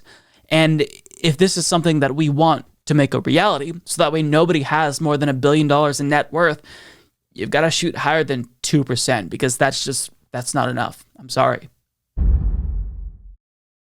So the Republican governor of Texas seems to think that the pandemic is now over because he made this announcement. So today, I'm issuing a new executive order that rescinds most of the earlier executive orders.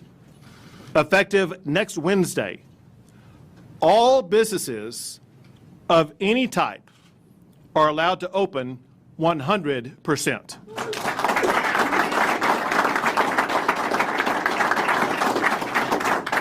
That includes any type of entity in Texas.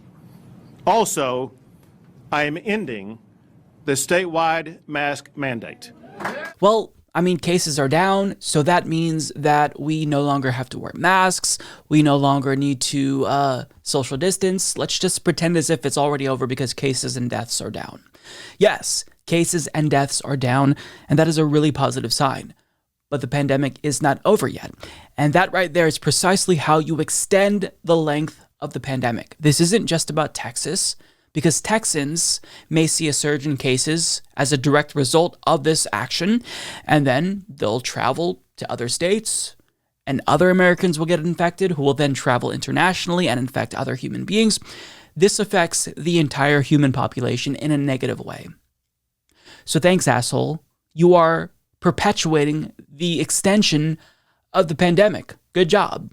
But, the bar is so low that it's hard to be that hard on Greg Abbott because at least he had a mask mandate in place. There are some governors, like Ron DeSantis, who never instituted a statewide mask mandate and even blocked local governments from enacting their own mask mandates. So at least Greg Abbott, for a period of time, kind of took COVID-19 seriously. Of course, he's easing restrictions far too soon, but at least there was a time where he pretended to care, whereas other governors, they never took it seriously. They're still not taking it seriously in 2021. But this is a bad decision. If you truly are pro-life, as Republicans claim to be, then now is not the time to ease up our foot on the gas pedal, because the CDC just warned that new COVID variants could pose a real threat to vaccine progress. And this could even lead to a fourth surge, as the highly contagious UK variant is now set to become the dominant strain in the United States this month. Now, furthermore, vaccines won't even be fully available to the general public until May. And this is according to the Biden administration. So let's assume that Biden is correct here. That means that most Americans, assuming most Americans actually want to get the vaccine, they won't be fully immunized until June. Because if they're available, let's assume on May 1st, then that means that you get your first dose and then you wait 21 to 28 days to get your second dose, depending on if you've taken the Pfizer or Moderna vaccine.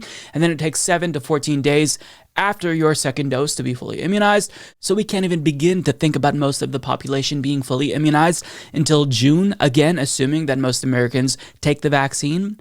But new variants means that we still have to continue to take this virus very seriously, because it is a threat. We don't know about these new variants. We're still learning about COVID-19 itself, the original strain. So there's a lot more that needs to be done. There's still work to do. So we can't just prematurely declare the virus over and the pandemic over and get back to normal, because that is exactly how you extend the length of the pandemic. If we all just took it seriously, if from the beginning we paid people to stay home, then the pandemic wouldn't have gotten as bad. But because we are incapable of taking it seriously, because our capitalist economy requires that we continue to send people to work, even if it's a risk to their own health, well, this is what we have to deal with. This is what global capitalism has led to. We're not paying people to stay home, and as a result, people don't want to stay home because their livelihoods depend on them working. And furthermore, the minute we see cases drop, Republican governors and even Democratic governors just choose to not take it seriously. It's very frustrating, because if we ever truly want to move past COVID-19, we have to get our shit together and stop being fucking stupid when it comes to this virus. But that's not going to happen. So we can expect COVID-19 for years to come, potentially, if this is the way that governors respond to declining numbers. Again, I don't want to downplay the significance of declining numbers in new cases and deaths. That's all really good. But that doesn't mean that we just suddenly declare the pandemic over, because it's not over. And if we actually want it to be over in a real way, to actually not be a pandemic anymore, we need to be smart. And this right here, what the governor of Texas is doing, is not smart. It is absolutely reckless. So this may come as a surprise to some of you, but the governor of Florida, Ron DeSantis, has found himself in yet another scandal. I know, him, of all people, he's so ethical. No, this time he apparently decided that his campaign contributors and more wealthy Floridians should be able to jump the line when it comes to COVID vaccinations. Yeah. So as CNN's Rosa Flores and Sarah Weisfeld reports, Florida Governor Ron DeSantis is facing bipartisan criticism and a call for a federal investigation after the state set up invitation-only COVID-19 vaccination clinics in at least 2 upscale communities. One prominent developer in 2 communities donated to DeSantis' campaign in amounts of $25,000 and $50,000 between 2018 and 2019 for a total of $125,000, according to campaign finance records. The exclusive vaccine clinics allowed about 6,000 people to jump ahead of tens of thousands of seniors on wait lists in Manatee and Charlotte counties, where the drives happened. DeSantis has been fending off criticism about the pop-up sites, even threatening to move a clinic that his state set up in an affluent, mostly white community in Manatee County after he was confronted with allegations of political favoritism. Vanessa Baugh, chair of the board county commissioners of Manatee County, revealed the origins of the vaccine drive at the Lakewood Ranch community after her emails obtained by CNN and other media outlets through an information request showed Baugh asked county workers to pull a list of potential vaccine recipients from only 2 zip codes who would then participate in a state-sponsored vaccine drive. Baugh said at a public county commissioners meeting that DeSantis called Rex Jensen, the CEO of the parent company of the Lakewood Ranch community, about setting up a vaccine drive, and that Jensen called her for help setting up the drive. A news release on the Manatee County website says it aimed to vaccinate 3,000 people over 3 days. So their excuse basically is, look, it's not what it looks like. We promise you. It's not like we were trying to specifically allow our campaign contributors and rich friends jump the line. we just set up the vaccination sites in these two particular areas because these were the only areas that were able to accommodate large vaccine sites, you see? So it's not exactly what it looks like. Okay, let's assume that that's true. They also should probably speak to this. Quote, Kingsgate and Grand Palm have something else in common. They were developed by one of DeSantis' donors, Patrick Neal, a real estate developer and former Florida lawmaker. Oh, so the plot thickens even further, in other words. Now, to give you some more details about these communities, Kingsgate is a 55-plus gated community, and Grand Palm was described in the article as a resort-style community. Not shocking at all. So, what DeSantis is saying to defend himself now is that it's not just rich white people getting vaccinated, because half of the vaccines went to seniors in Broward and Palm Beach counties. Except that's not really the point that people are making. When there's a limited supply and you choose deliberately to distribute additional vaccine doses, not based on, need, not based on whether or not somebody is old or immunocompromised, based on people who contributed to your campaign in more affluent, wealthy areas of Florida, that's the issue. Because what you're kind of saying is that these lives of rich, powerful political elites and political allies are actually more important than non-elite people. The peasants, their lives matter less than these individuals in these zip codes who we chose to allow to jump the line so they could be protected first. That's what the issue is here, and I think this is pretty obvious. Anything that he's saying is nothing more than obfuscation. I mean, Ron DeSantis is a Trumpian Republican. He has been involved in multiple scandals again and again, and you'd think that one scandal, theoretically, it should ultimately tank his career, but the outcome of scandals in the post-Trump era is very comparable to scandals in the Trump era. Scandals only embolden corrupt politicians. It's just further proof that the liberals are against them, and they're looking for any excuse to try to penalize them. It's not actually that they're genuinely corrupt. It's that, this is just evidence that, the Democratic Party, they're engaged in witch hunts. But the issue here is that there is bipartisan criticism here. But of course, Ron DeSantis is disingenuous. He's not going to address that. He is just basically trying to lie. But let's be clear here. This is exactly what it looks like, because in the United States of America, a late-stage capitalist society, we absolutely value the lives of elites more so than the lives of the peasants. And Ron DeSantis is just putting that into practice in a really explicit way, and he was hoping that nobody would pay attention to this. But unfortunately for him, that's not the case. So I think that the details of this story speak for itself. Ron DeSantis wanted people who were his political allies, who contributed to his campaign and helped him get elected, get the vaccine first, before people who he viewed were less important. Not surprising at all if you know anything about Ron DeSantis. CNN's Alison Camerota usually does panels featuring voters. She kind of picks their brains about who they're thinking of supporting and why they're supporting said candidates. And I usually find these fascinating. This time she did a panel featuring former QAnon members and individuals who know a loved one who became a QAnon supporter, and I am really excited to watch this. I haven't seen much of this yet, but let's see what she has in store for us. In the aftermath of the attack on the U.S. Capitol on January 6th, investigators are trying to figure out what happened and how they missed the signs.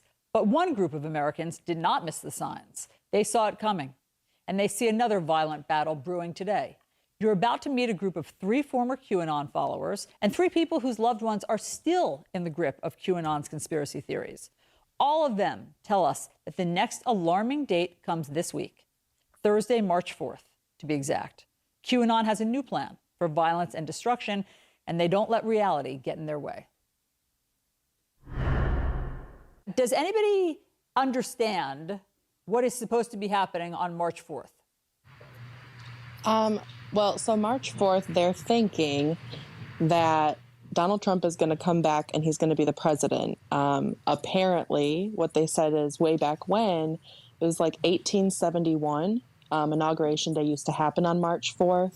And then Donald Trump will be back, and he'll be inaugurated as either the 19th president of the United States Republic or the first president of some new something. They also Okay. I heard about the March 4th date and that was supposed to be the day, according to people who are still adhering to this conspiracy theory, that Trump was supposed to come back. I didn't know like how far reaching it was. Like, I wish that we can get like a sample of how many people, like the percentage of QAnon supporters that were in QAnon are still in QAnon, you know, now that Biden is president. Like, I would love to know. I don't think there's really any meaningful way that you can quantify this. I don't know that people would want to come out as pro QAnon, or all of them would. That's really interesting. As many of you are noticing, it is March 4th, and that has not happened. So now what's going to happen? Is the next day going to be some other time when Trump is supposed to assume power or create some new republic? So many questions. think that there's going to be this great financial reset, both in our country and around the world, where debts are just going to be forgiven, where if you have a mortgage, you don't owe on it anymore. It's just so ludicrous, you know, to put it bluntly. I mean, like, okay, I have to address what she said. Like, this is ruining people's lives. Like, the lie that this new economic system or whatever that Trump is going to unilaterally install, it's going to forgive mortgages and debts. This is leading to people not paying their mortgages, defaulting on their debts. Now, I don't know how widespread this issue is within the QAnon community, but it's happening, and it is ruining lives. This is serious. Like, this is no longer something to look at and laugh at. Like, this is no longer some like hyper online phenomenon. Like, this is really ruining people's lives, and it's terribly sad. And I just, like, I want to ask these folks, Donald Trump is a Republican. What makes you think that he would support any economic system or any institutions that would allow for the cancellation of mortgages and debt? Like, he could have done that while he was president. I have still family members that don't even believe that Joe Biden is president. Charlotte, is it true that one of your sisters does not today believe that Joe Biden is president? Yes, she tells her daughter that she thinks that the White House is a set. No. I'm going to pause it. And I'm going to guess. I'm going to say that actually Donald Trump is the president, but she thinks that Donald Trump is wearing Joe Biden's skin over his face to pretend to be Joe Biden, but it's actually Donald Trump. Or Donald Trump shrunk himself and is like controlling Joe Biden. Like, that's gotta, I don't know how you can think Trump is the president or Biden isn't the president. Like, it's scary how detached from reality they are. Like, that is genuinely horrifying to me. That Biden isn't actually president. Wow. Yes. Wow. Wait, did I miss it? What's the reason? Is a set, and that Biden isn't. She thinks that the White House is a set, and that Biden isn't actually president. Wow. I need more details about this. It is mind-boggling. Well, the person that I started talking to anyways that had initially got me into QAnon, he was like, you know, Joe Biden's not even real. Like, that's why he's wearing a mask all the time, because the fake face that he's wearing, the mouth doesn't move correctly when he talks. What? Yeah, so they really believe. I did not know it got this like cuckoo for Cocoa Puffs. That he's not real. So, like, is he an android? Like, what? The conspiracy has got to be that he's an android. Like, QAnon is kind of like, it's an umbrella theory of a lot of other conspiracy theories. Like, it's not just about Q anymore. Like, it is expanded into something entirely different. Like, this virus of Q has mutated, and now it's this entirely different beast. That Joe Biden is not even Joe Biden. Okay, so for those of you on the top row who did for a while fall into QAnon, did you on the ever top row, understand who was that is QAnon Karen, the individual who destroyed the mask display at Target. Just Jay, FYI. I mean, did you understand who was feeding this information and like who the ringleader of it was? No. I didn't know that I was in a QAnon group until I got out of it. Like, I had no idea that the information I got was QAnon information. So do you guys think that there are particular media types, media personalities, who also are a gateway to conspiracy theories and QAnon? Well, Newsmax, which is a TV station, definitely. Their reportings are really off the wall. I can remember when Glenn Beck joined Fox News was when my mom became very susceptible to conspiracy theories. She hung on his every word. And then in the more recent years, it's been people like Tucker Carlson. Definitely stuff like Fox News. Tucker Carlson, OAN, who doesn't like know what Q is, or claims he can't find evidence that Q is a thing. You know, I found myself, eliminating 98% of media so I could exclusively watch, Fox News, and they tell you, don't go anywhere else. Keep your attention here. If you go to any of these other stations, it's fake news. And that is a huge part of what's radicalizing people. These news companies like OAN, Fox News, Newsmax, these aren't news outlets. These are businesses that operate under the facade that they are news. But really what they care about is the bottom line. And so if they think it's more lucrative and it's going to increase profits to drive people into QAnon, they don't care if that affects their legitimacy in a negative way. They just want to increase revenue, which means you do what you can to, increase clicks and eyeballs to the television screen. This is dark. We are in the darkest timeline. In my Telegram chats and in my groups, the only outside media sources of getting information other than the group that they ever said we could, I guess, trust would have been Newsmax, or there's Right Side Broadcasting Network. I don't know if they're actually on TV. I know that they're on YouTube. Show of hands, how many of you today think that we do have a domestic terrorism and or white supremacy problem in this country? All of you. Just everything happened with Trump and, just his view on the whole thing. And it just really, ignite that fire of white supremacy and racism. My concern is that a lot of the threads that weave a lot of these conspiracies together in the Q world are very thinly veiled white supremacy, very thinly veiled anti-Semitism. When I was in these groups, I was like, no, we're not racist. I'm not sneaking out on Wednesday nights to KKK meetings. So I thought I wasn't racist. Being out of it, I have taken it upon myself to have conversations, and I've bought books and I'm reading and I am learning. But as far as domestic terrorism, I think QAnon is a domestic terrorist group. Just seeing what some of the people say, there's a lot of anger and a lot of confusion. I think it's going to get worse. I worry about a lot of violence.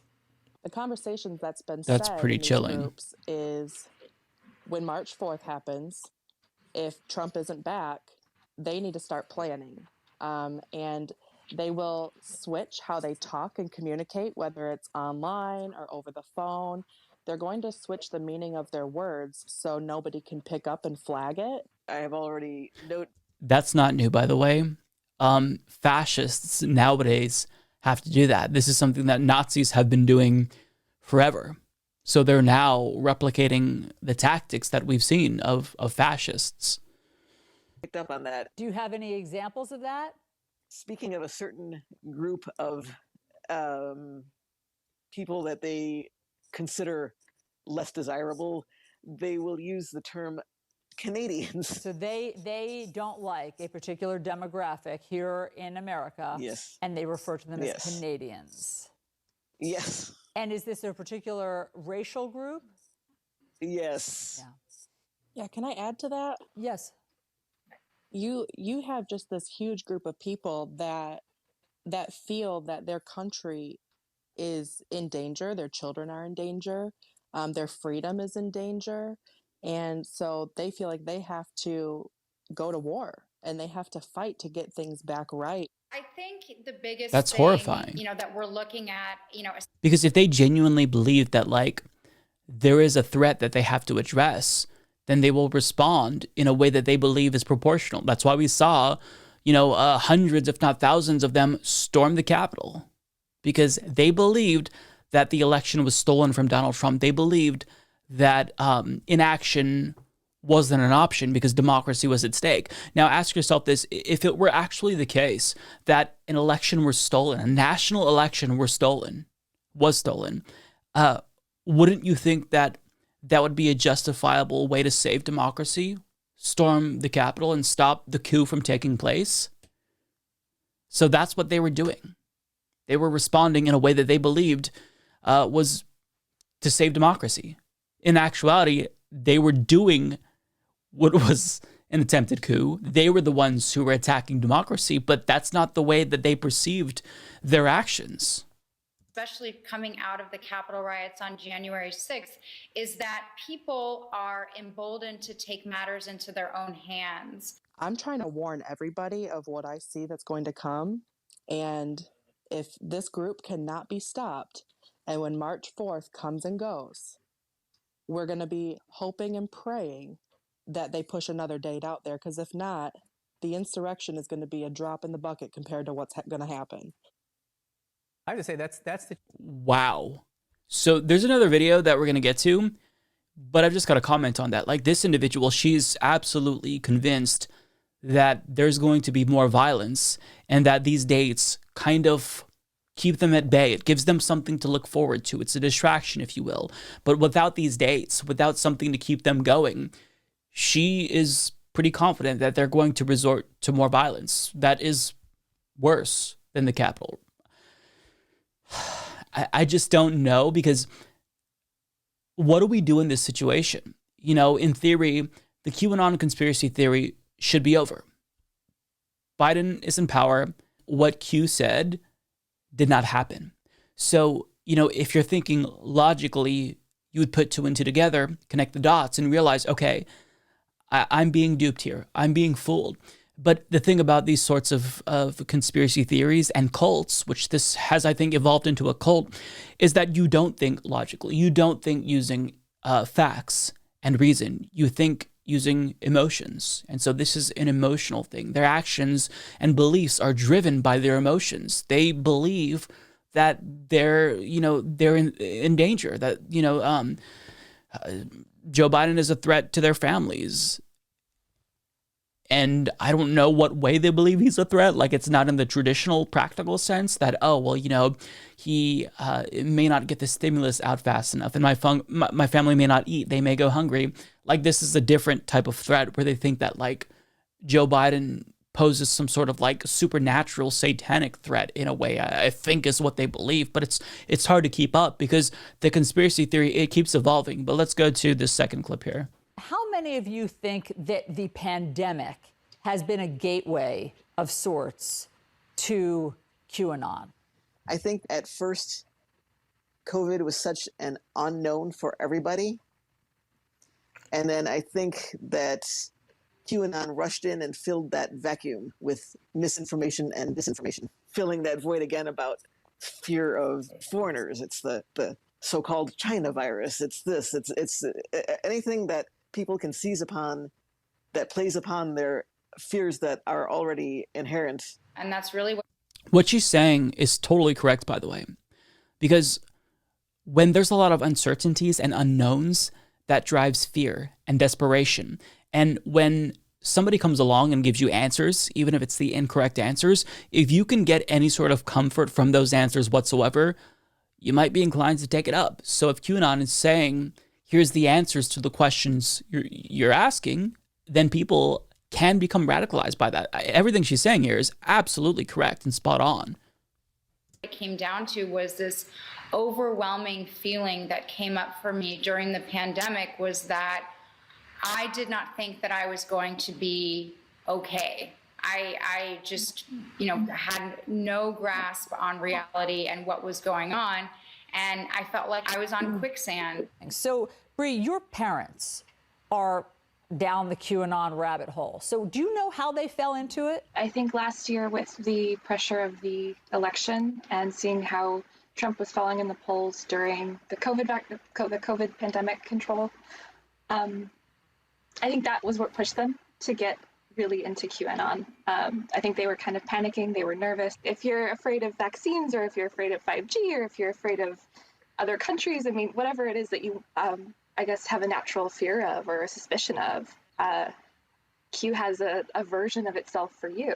And I think that that's very That's true. I think that crazy. whatever your specific fear is, you can find essentially what is like a choose your own adventure down a doomsday rabbit hole of whatever you are most afraid of. Well, That's why, that right there specifically, is why this conspiracy theory is so powerful, why it's roped in so many seemingly normal people who might not even be like predisposed to think conspiratorially, because it has so many components. Like, it's not just, hey, Q says this, Q says that there's this like secret pedophile sex ring involving Democrats and Hollywood elites. Like, it's beyond that now. It's grown. And it's just unfathomable. Like, the reach that this conspiracy theory has is so large now, and the impact that it has, the toll that it's taken on people. Like, this girl's parents are involved in QAnon. Like, I look to my parents for guidance and you know, advice. But to think that like they were taken by this conspiracy theory, and I use the word taken deliberately, like, it's sad. Like, this is ruining people's lives. And it is deeply depressing to see this. And we have to try to grapple with the reality of this phenomenon to try to save people, because this is hurting them. This is hurting their families. definitely, I related to the pandemic kind of bringing people into QAnon. It made it easier because you were cut off from everybody. You know, you're just stuck at home all the time. And all you're doing is, computer. if you're not, and if you're not watching Netflix, you know, you can only watch that so many times. So then you're on social media a whole lot more. Serious question. Like, how many people were saved from falling into QAnon by Animal Crossing? Like, I'm asking earnestly. I feel like that was like the best distraction at the beginning of the pandemic, but I digress. So let's get back to it. And I think that's where a lot of people got in. Jordan, tell us who in your life is currently in the grips of QAnon. My cousin, who is a police officer in the Bay Area. Oh, that's in California. terrifying, but not surprising. It's scary to know that somebody like that, who is a police officer, is pulling people over and giving tickets and just, you know, and so radicalized. What are the things that he says to you?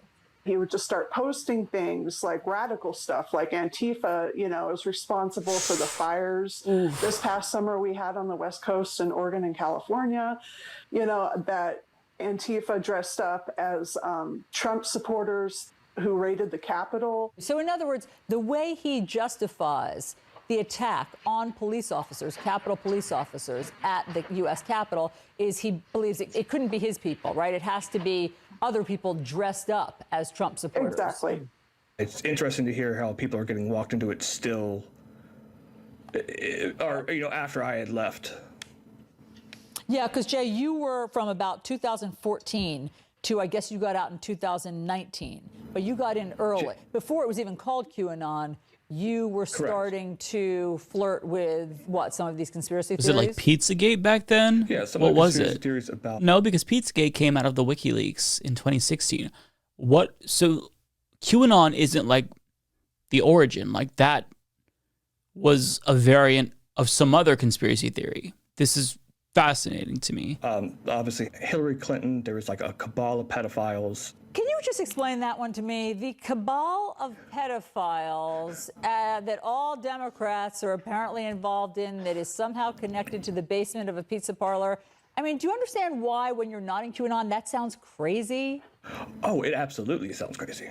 Absolutely. Why was that plausible to you? We just kind of felt a general state of confusion and paranoia in our lives, if you will. There's very little worse than a pedophile, you know? Yeah. So it's just a kind of call to action. Well, I think the interesting thing about QAnon that people really need to understand is, even if you are a very well-educated person, you can still fall into this because That's of absolutely the correct. brainwash-like mechanism that it has, because it operates exactly like a cult. What QAnon basically tells you is, here's the information you know. It's no longer true. Here's why. And you are encouraged to, quote unquote, open your mind and think about it differently. So, show of hands, how many of you blame the Facebook or YouTube algorithm for sucking you or your loved ones in? Well, definitely Facebook. Facebook just has such a hold on my cousin and my aunt. I mean, they just believe anything that is shared, and just the disinformation. Well, me, it was TikTok, and so if you start liking certain type of Pro-Trump videos or TikToks. interacting with those videos on TikTok, I thought she looked the familiar. algorithm is going to start showing you more of those things. And in there, some conspiracy theories started coming through. The thing that frustrates me the most is TikTok will have their general statement, oh, we don't allow, QAnon or conspiracy theories on our platform. But I can go to my For You page and I will still see conspiracy theories going out. And what is your advice for if somebody's dealing with a loved one? My advice to anyone that has family members in it is, try to have some compassion or empathy when it deals, with that, just because people in these groups, they're terrified. I think family support is the most critical thing to helping people get out of this. So I just can't stress enough, be patient with these people. It's been a really, really tough year for a lot of people, and put yourself in other people's shoes. You might not understand their perspective. You might not agree with their ideology, but at least you can love them and have compassion for them as a person, as a human being. I think we'll end that right there. We're about done. Look, I think that what they're saying is correct. As easy as it is to, shame and laugh at a QAnon person, that's not necessarily what is going to penetrate their bubble. We have to try to approach them from a position of understanding. And honestly, for me, I'm not going to be able to deconvert people. Like, if you show them a Humanist Report video where I talk about how QAnon is bad, that's not going to resonate with them. This needs to come from their loved ones, like husbands, sisters, brothers. Because if you don't already have that rapport established with them, they're not going to believe you. They're not going to believe anyone else unless they're reaffirming what they already believe. So if you want to penetrate that bubble, it has to be someone who they already trust, a family member or a friend. Otherwise, I can't see how anything else can get through to them. And that's even if they're willing to change, because if they're not going to be receptive to counter arguments, if they don't actually want to change, and if they want to be in QAnon, then you might not be able to change their minds. It's tough. We need to deconvert as many people as possible. I think that should be our mission. But the problem is that this might, be a thing that is really prevalent in their lives now, but maybe a year from now, 2 years from now, QAnon isn't their go-to conspiracy theory anymore. Maybe it's some new conspiracy theory. It just evolves and they think, oh, well, yeah, QAnon was crazy, but this conspiracy theory, this one has legs. Because, look at this guy. He was in a conspiracy theory that evolved into QAnon since 2014. This is before Pizzagate. This is pre-Trump. So, if somebody is already thinking in that way, conspiratorially, and they're deep in that cult, deep in that bubble, and they're just getting their information from a Facebook group, it's going to be really hard to reach them. That doesn't necessarily mean that we don't try, but also that means that we have to be real. Some people are not going to want to come out of this. They want to be involved in this. It gives them comfort. It's a vice for them. So I think we should try to learn as much as we possibly can about these conspiracy theories and try to deconvert as much people as possible. And I think that the way that we try to get through to these folks is by having loved ones approach them, trying to deconvert them, but coming from a place of understanding and love. And that's all I can say about this. I think this is fascinating, but this is something that we have to address as a society, because this is ruining people's lives. And it is absolutely sad to see. I don't want to see that. I don't want to see people default on their mortgages and become homeless because of this idiotic conspiracy theory. I want them to get the help that they need. And as these people said, they're fearful. They're not doing this because they're not believing this because they feel as if it's just enlightening to them and it's interesting and entertaining. They're resorting to believing in this because it gives them comfort because they're scared and they're fearful. Well, it appears as if the Senate has reached a deal on the Biden administration's $1.9 trillion COVID relief package. However, Joe Biden has chosen to cave, all because two centrist Democrats, conservative Democrats, have chosen to deny even more relief to their constituents. Now, debate is going to be taking place on this. It's already happening as we speak, likely. And this is deeply frustrating. It's not just bad policy, it's also really bad politics. The optics here are just, they're terrible. So as Jake Johnson of Common Dreams reports, in the face of pressure from a faction of conservative Senate Democrats, President Joe Biden reportedly agreed Wednesday to limit eligibility for direct relief payments by accelerating the phase-out of $1,400 checks proposed in the emerging $1.9 trillion coronavirus relief package.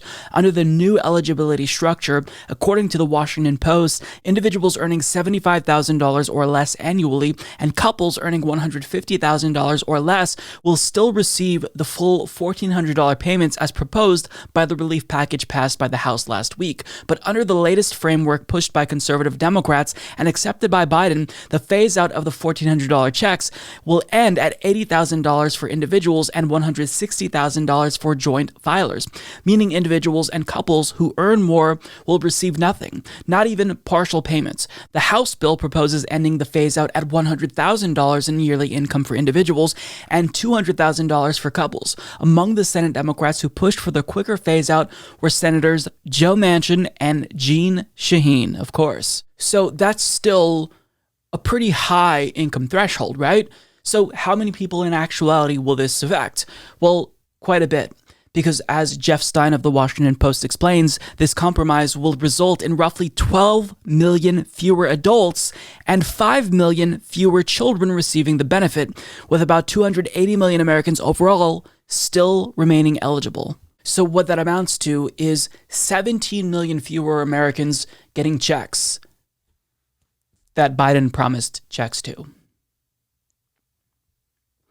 Now, if you don't already understand why this is bad, well, it's bad because now it is literally the case that Trump, if he were to run against Biden in 2024, he could correctly brag that he sent checks to more people than Joe Biden. And AOC made this point in a tweet, arguing conservative Democrats have fought so the Biden administration sends fewer and less generous relief checks than the Trump administration did. It's a move that makes little to no political or economic sense and targets an element of relief that is most tangibly felt by everyday people, an own goal.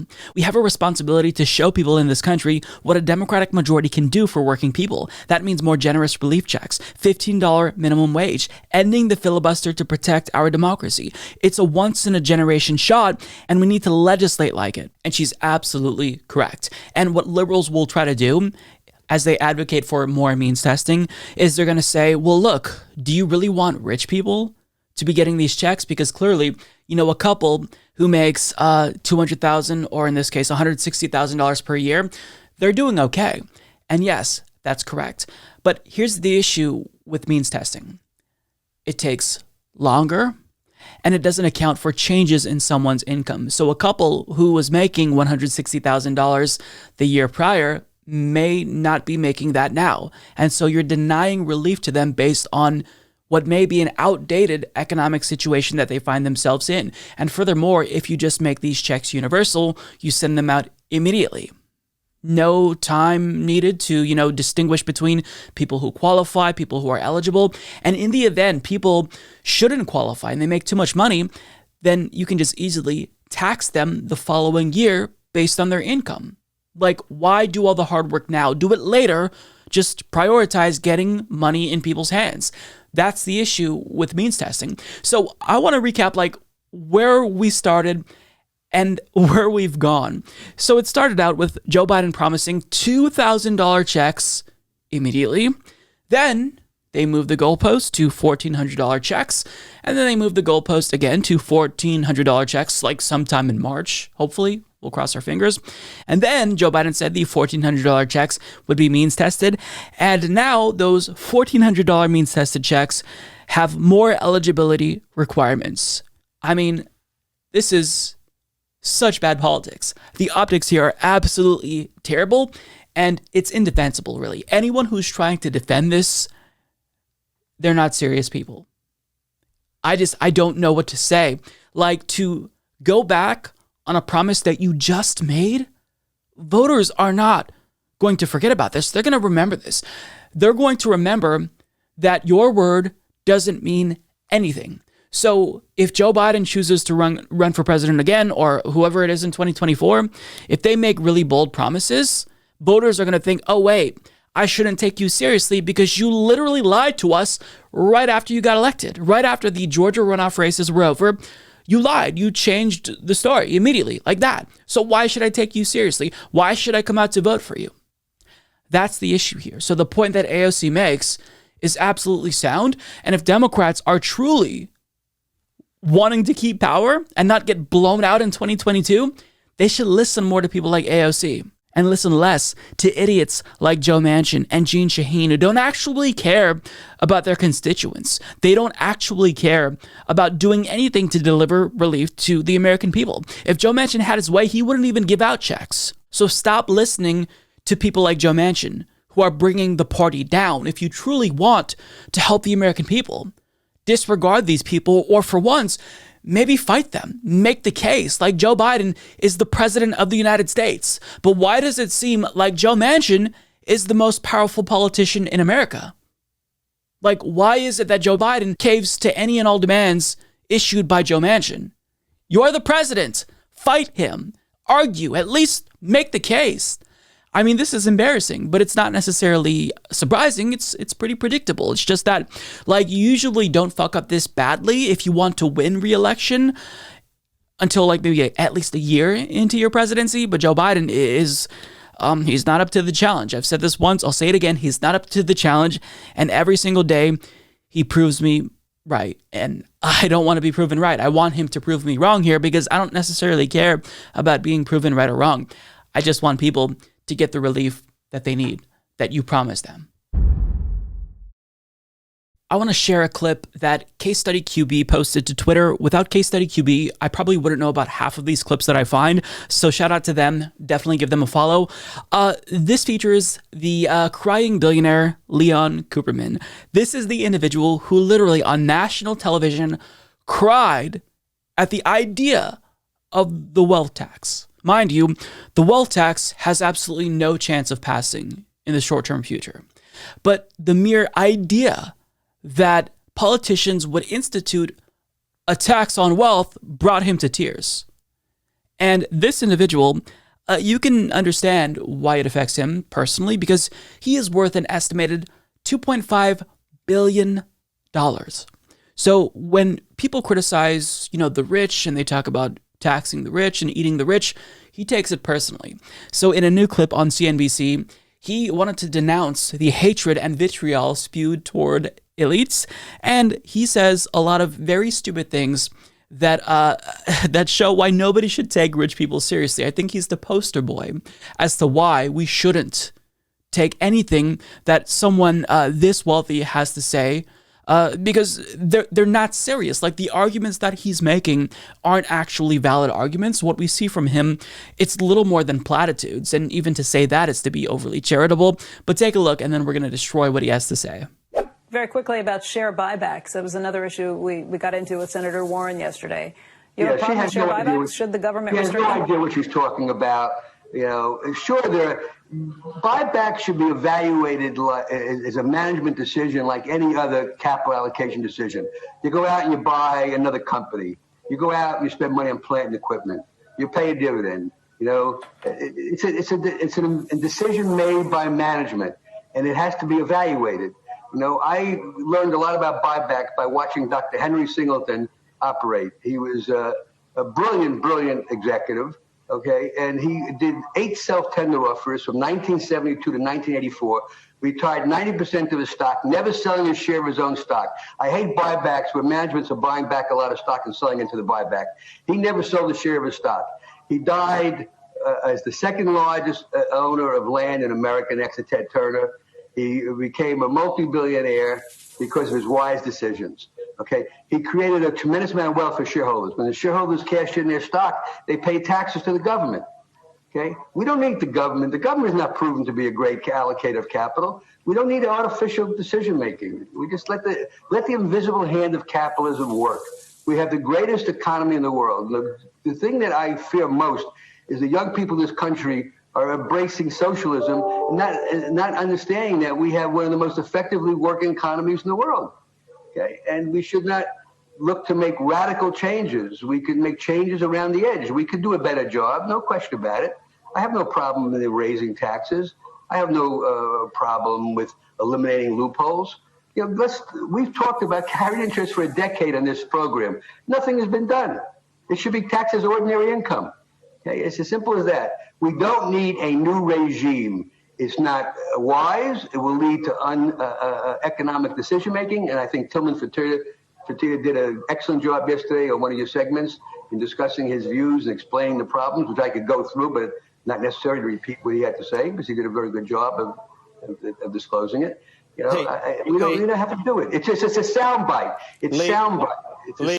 There's no reason to be hostile to wealth, whether it's AOC, Bernie Sanders, Elizabeth Warren. There's no reason to be hostile to wealth. We all have to work together to deal with our problems. Right. As simple as that. And you got to decide whether you're a capitalist or whether you're a socialist. Socialist. Hands down.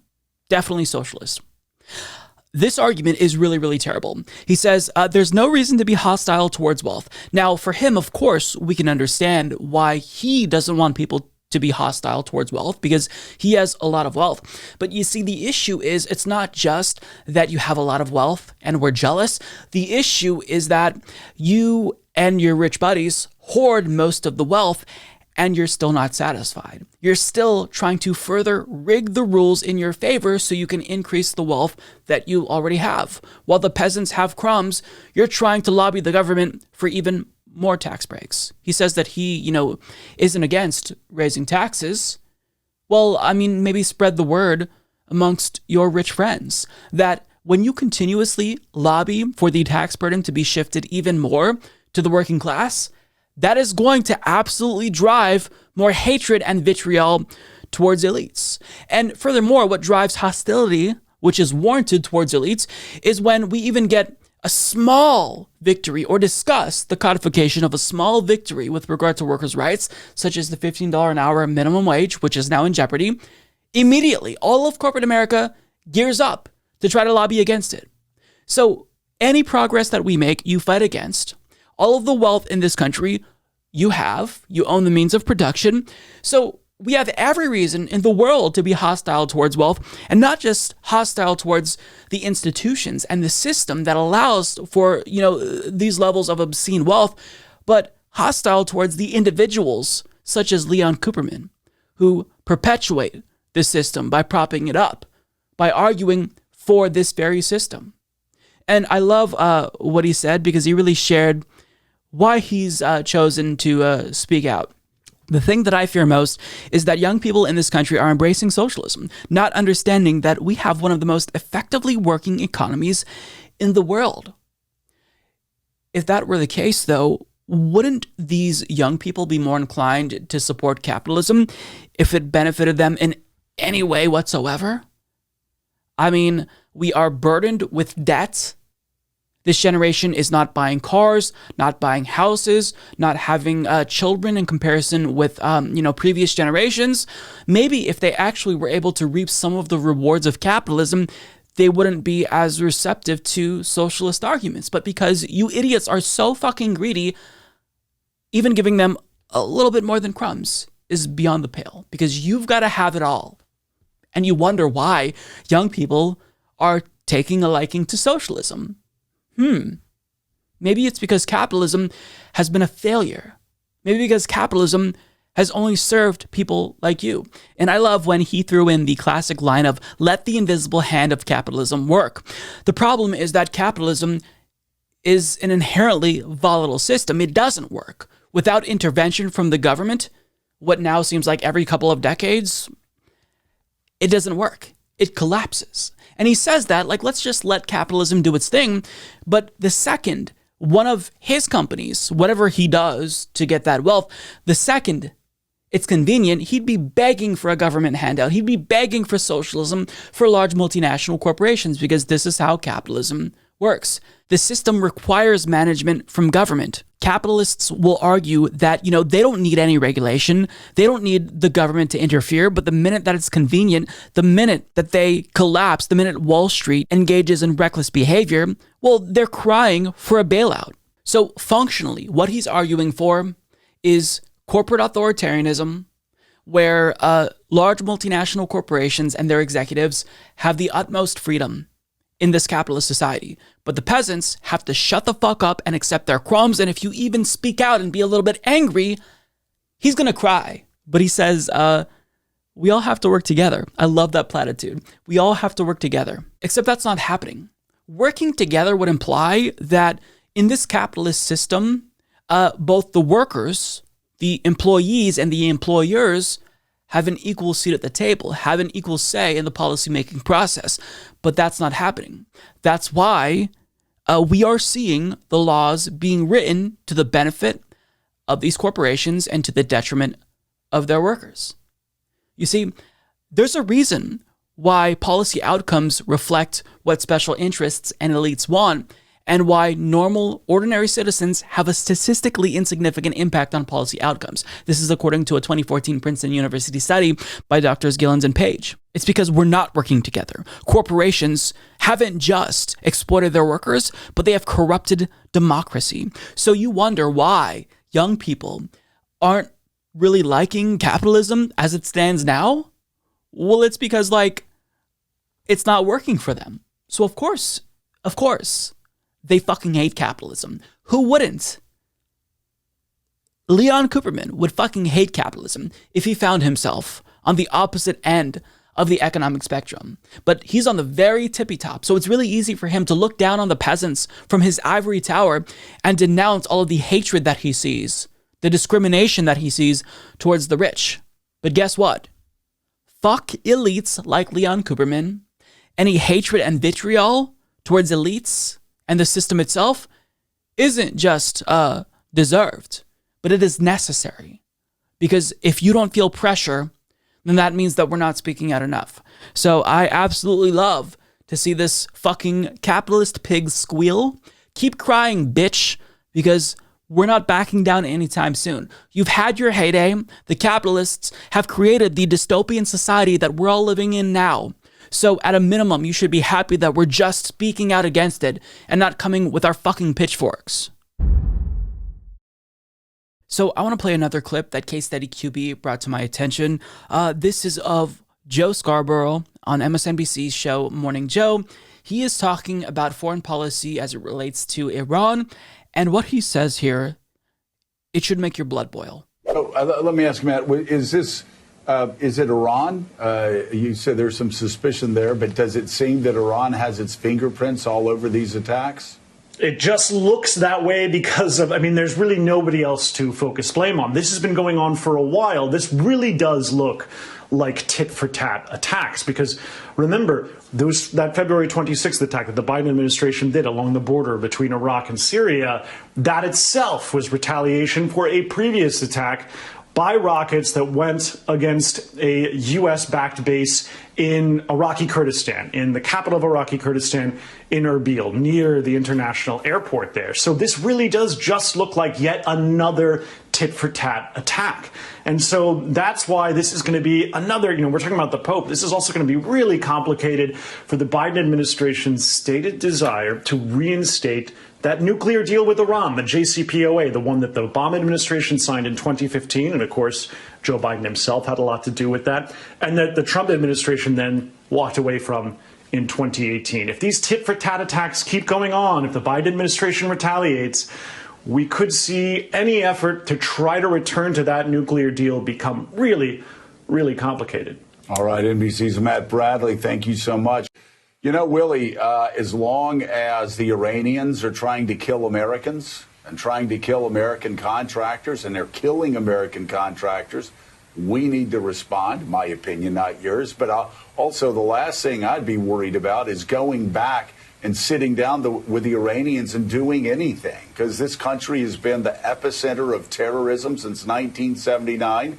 and they keep trying to kill American troops, and they keep trying to kill American contractors. Yeah. I think it's okay for us to take that personally and say we're not going to sit down with terrorists while this continues. So I don't have much to say about this because I think that the clip speaks for itself, but he is quite literally on national television advocating for war with Iran.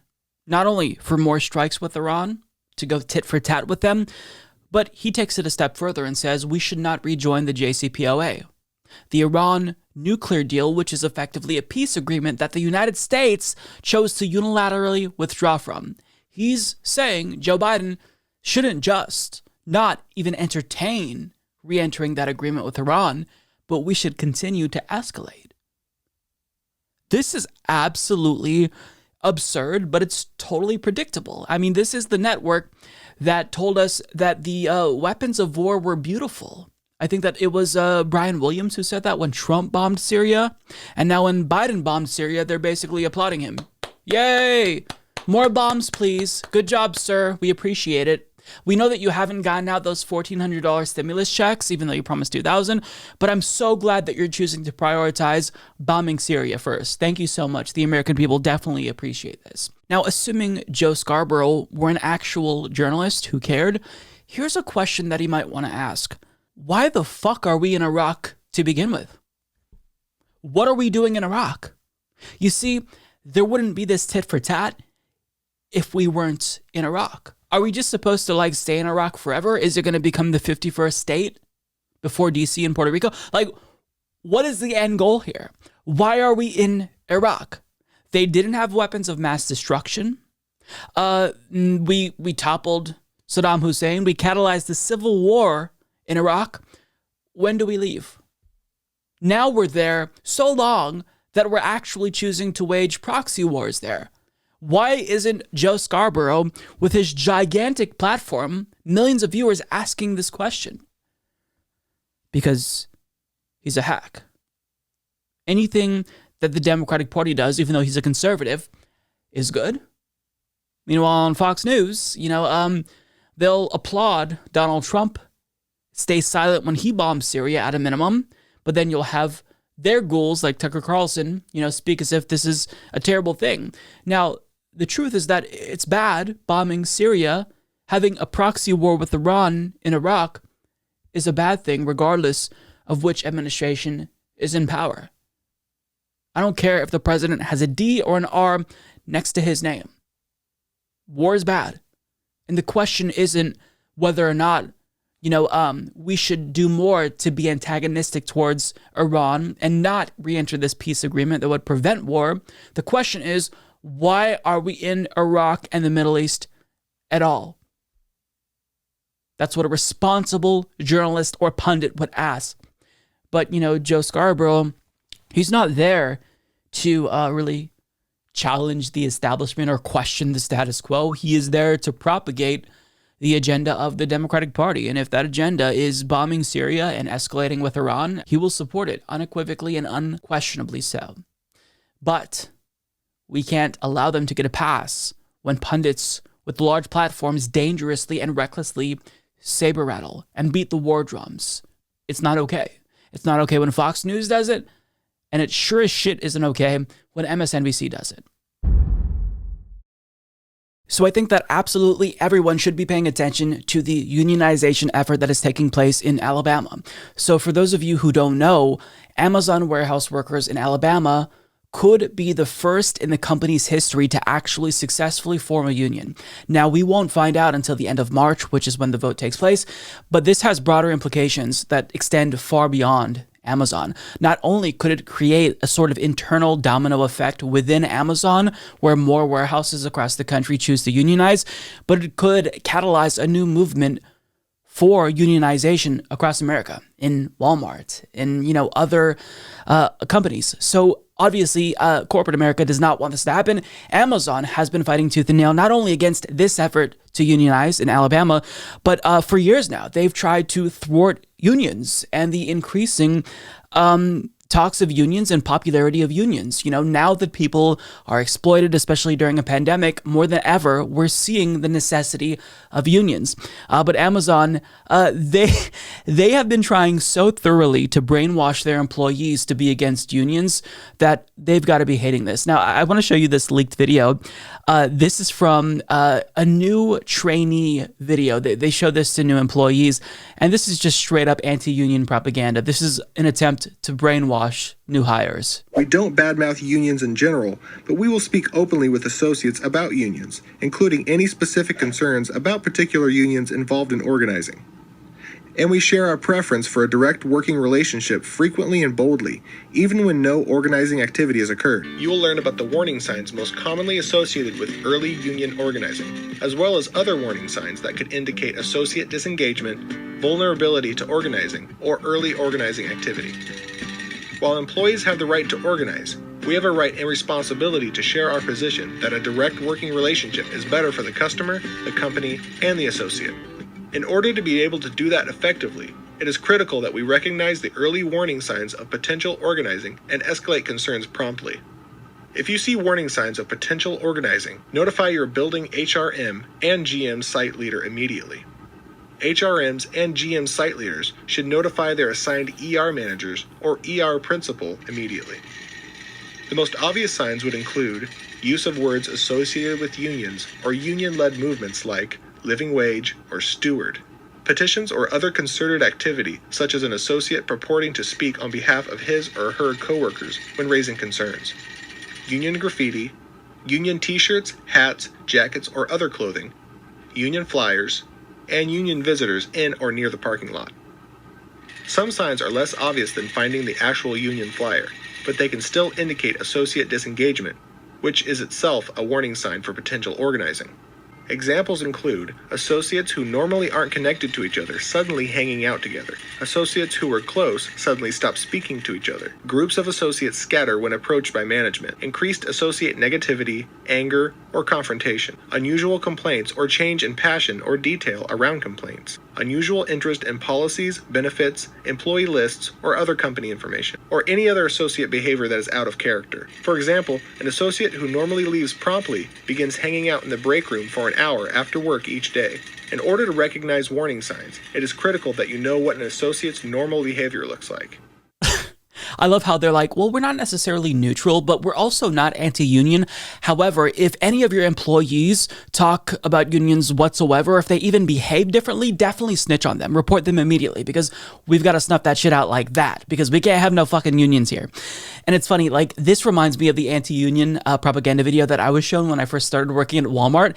It was just so, like, over the top. Like, they described it as, look, Walmart employers and employees, they're a family. We're a family. Do we really want some outside influence coming in and dictating what we as a family choose to do? As if the employees like have any say whatsoever in the decisions of, you know, the executives and whatnot. It's just, it's hilarious. It's shameless, but unfortunately, this is pretty effective because just based on anecdotal evidence from myself, like I asked my coworkers about that anti-union video, and a lot of them just kind of like instinctively bought into it because they didn't really know any better. But thankfully, I think that times are changing and people are waking up. And this Amazon union could be a game changer if it does in fact get approved.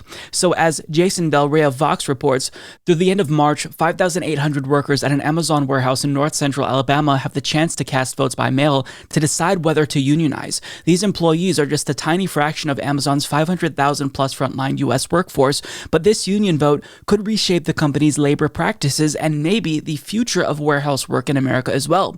The union vote at BHM1, a four-story Amazon warehouse the size of 15 football fields located in Bessemer, Alabama, is the first attempt to unionize a large U.S. Amazon facility in the tech giant's 25-year history. If a majority of the workers who choose to vote opt for unionization, they'll earn a right to bargain for a contract with Amazon under the Retail, Wholesale, and Department Store Union, which represents retail staff at department stores like Macy's and H&M, as well as thousands of poultry plant workers. A union victory in Bessemer would mark a historic win for U.S. labor organizers who have long failed to crack Amazon, which is the second largest largest private sector employer in the U.S. and has been accused of demanding a punishing pace of work and surveilling its workforce too aggressively. It would also likely set off a union push at other Amazon facilities across the U.S. So I think it's pretty evident why Amazon does not want this union to form. Now, I want to play a clip from MSNBC that Case Study QB shared. This kind of is the story of one Amazon worker who explains how outrageous it is that, they were paid as essential workers. They were given hazard pay at the start of the pandemic, but that was cut off immediately, just months into the pandemic. And even when cases surged to record highs, they weren't considered by the company as essential workers. And this story here is really important. And there's also some additional commentary from MSNBC that follows, which I think is interesting as well. They took away the pay. After a couple of months of giving it to us, they took away the hazard pay and said that we were not essential workers. And maybe the week later,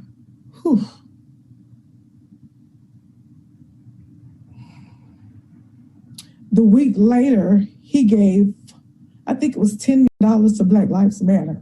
If it mattered, why aren't you taking care of your people?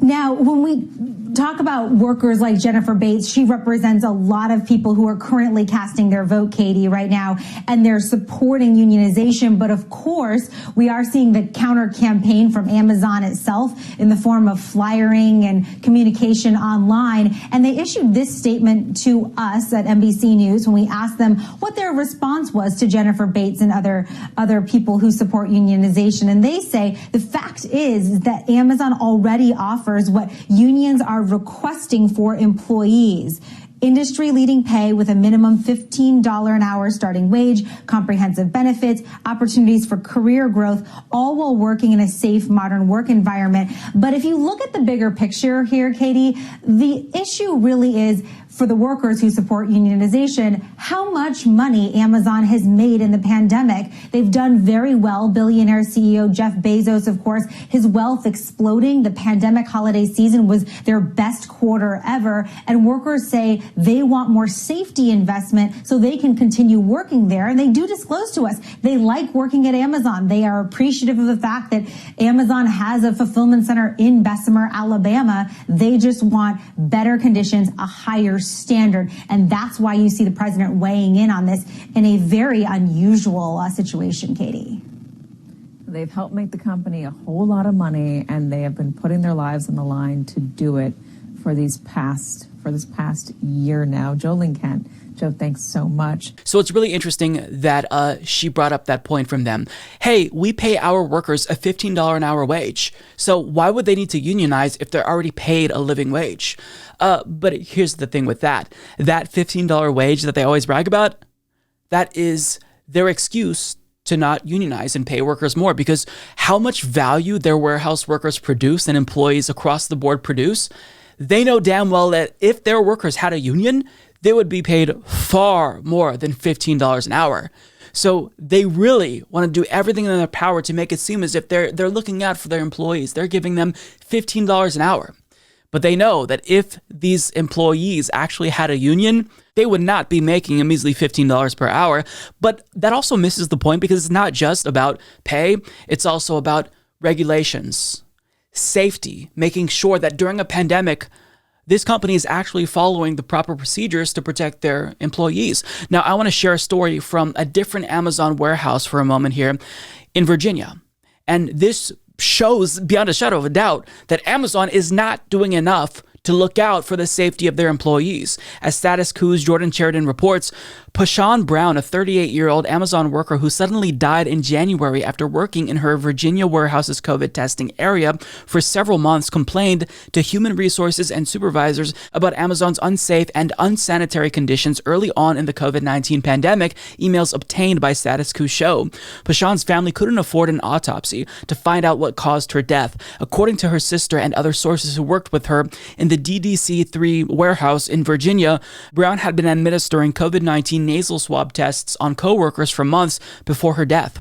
While doing so, she wasn't provided the proper N95 mask, surgical gloves, gowns, goggles, or other protective measures nurses and doctors are supposed to wear while conducting COVID-19 testing. Amazon should have hired or paid third-party companies with medical expertise to conduct testing. Christian Smalls, an Amazon worker who was fired after blowing the whistle on the company's unsafe conditions early on in the COVID-19 pandemic, told Status Quo.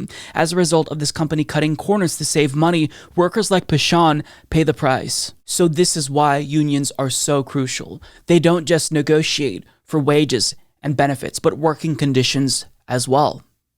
And in the event Pashan had a union, if that particular warehouse had a union representing those workers, then she could have taken her concerns to the union, who could have represented her, advocated for better equipment, or advocated for them to hire a third-party company to come in, actual experts who know what they're doing.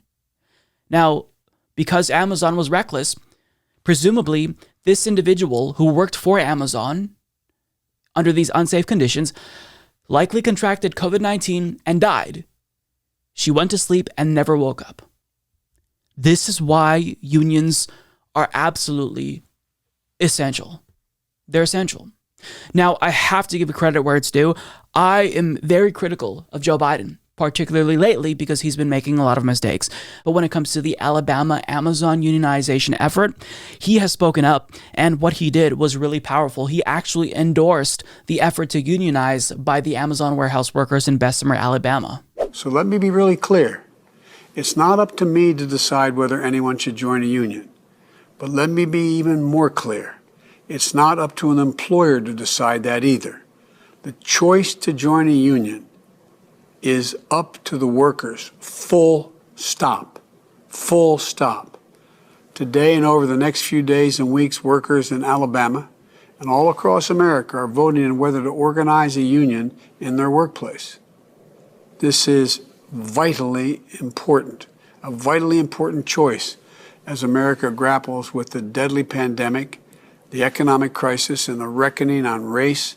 What it reveals the deep disparities that still exist in our country. And there should be no intimidation, no coercion, no threats, no anti-union propaganda. No supervisors should confront employees about their union preferences. You know, every worker should have a free and fair choice to join a union. The law guarantees that choice.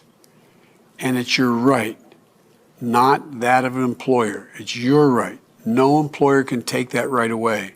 So he absolutely, without question, deserves a lot of credit for that. To have a sitting president endorse your effort to unionize, that really is powerful. It means a lot. It's everything. However, having said that, though, that's only the first step, because while it really is important for presidents and political allies to endorse these efforts at an individual level, what we really want to do is change the system so that way it isn't so difficult for employees across America to unionize in the first place. And as Mindy Asir of Jacobin argues, after decades of anti-union presidents or presidents who say one thing about worker power and do the exact opposite, Joe Biden could easily coast along on Sunday's video. It was arguably the most pro-union statement a U.S. president has made in decades. But here's the real litmus test for Biden: the Protecting the Right to Organize Act. The PRO Act is the most sweeping pro-labor legislation in decades. It would effectively end anti-union right-to-work laws currently on the books in 28 states, institute financial penalties on employers that retaliate against workers who organize, prohibit employers' captive audience meetings, require employers to bargain a first contract in good faith, repeal the prohibition on secondary boycotts, an instrument of worker solidarity banned since the late 1940s, and bar employers from permanently replacing strikers. So again, I don't want to detract from what Joe Biden did, because what he did was really, really powerful. However, as the president, using your bully pulpit is just one of the many tools at your disposal to promote labor rights. To pass the PRO Act would be the next step to really, actually in a concrete way, make sure that you put the words that you said in that video into practice. And the words that he said were phenomenal. Like, that's a huge boost to the workers in Alabama who are currently trying to unionize. So, look, we have to see how this plays out. It's going to be a fight. Amazon is doing everything in their power to influence and even bully the people in Bessemer, Alabama that work at their warehouse to vote no on this union. But hopefully, with efforts like Joe Biden endorsing this union and actual organizing and advocacy by allies, this can actually be accomplished and start a really positive pro-union trend in America. So I hope everyone is following the story, because this is really crucial and it could be a game changer. So we've got another story to file under completely predictable and unsurprising, nevertheless still really, really infuriating. So as Brett Wilkins of Common Dreams reports, on Wednesday, ICC Chief Prosecutor Fatou Bensouda confirmed the decision announced early last month to launch a formal investigation of the situation in Palestine, including 3 major wars in Gaza that killed thousands of people, most of them civilians. Bensouda said on Wednesday that the court's decision followed a painstaking preliminary examination undertaken by my office that lasted close to 5 years, while vowing her office will take the same principled, nonpartisan approach that it has adopted in all situations. Benjamin Netanyahu, Israel's far-right prime minister, called Bensouda's announcement absurd and in a tactic often employed in attacks to delegitimize criticism of Israeli policies and actions, undiluted anti-Semitism. Palestine advocates, however, welcomed the ICC probe while condemning U.S. opposition to it. So basically what's happening is the ICC is now formally investigating Israel's numerous human rights abuses of the Palestinian people and of Palestine. Now, Israel predictably is responding by saying this is anti-Semitism, which is absurd on its face, because if it's anti-Semitic to criticize the policies of a government, then we literally can't criticize any government in the world without being viewed as racist or Islamophobic or anything. So it's absurd. It's literally Israel weaponizing identity politics to shield themselves from criticism, and it's just not persuasive. But the article referenced U.S. opposition to it, and of course, the United States is against this investigation. Not shocking at all. And the Secretary of State, Anthony Blinken, who is a warmonger, tweeted out this: the United States firmly opposes an international criminal court investigation into the Palestinian situation. Love the intentionally vague wording there to, use instead of war crimes. We will continue to uphold our strong commitment to Israel and its security, including by opposing actions that seek to target Israel unfairly. So the Biden administration's stance towards Israel is identical to the Trump administration's stance towards Israel, which was identical to the Obama administration's stance towards Israel, which was identical to the Bush administration's stance towards Israel. I think you get the point here. The United States has been terrible in this regard. They are defending a modern-day apartheid, and it is absolutely morally detestable for a country that purports to care about human rights. It's funny how they always give Israel a pass.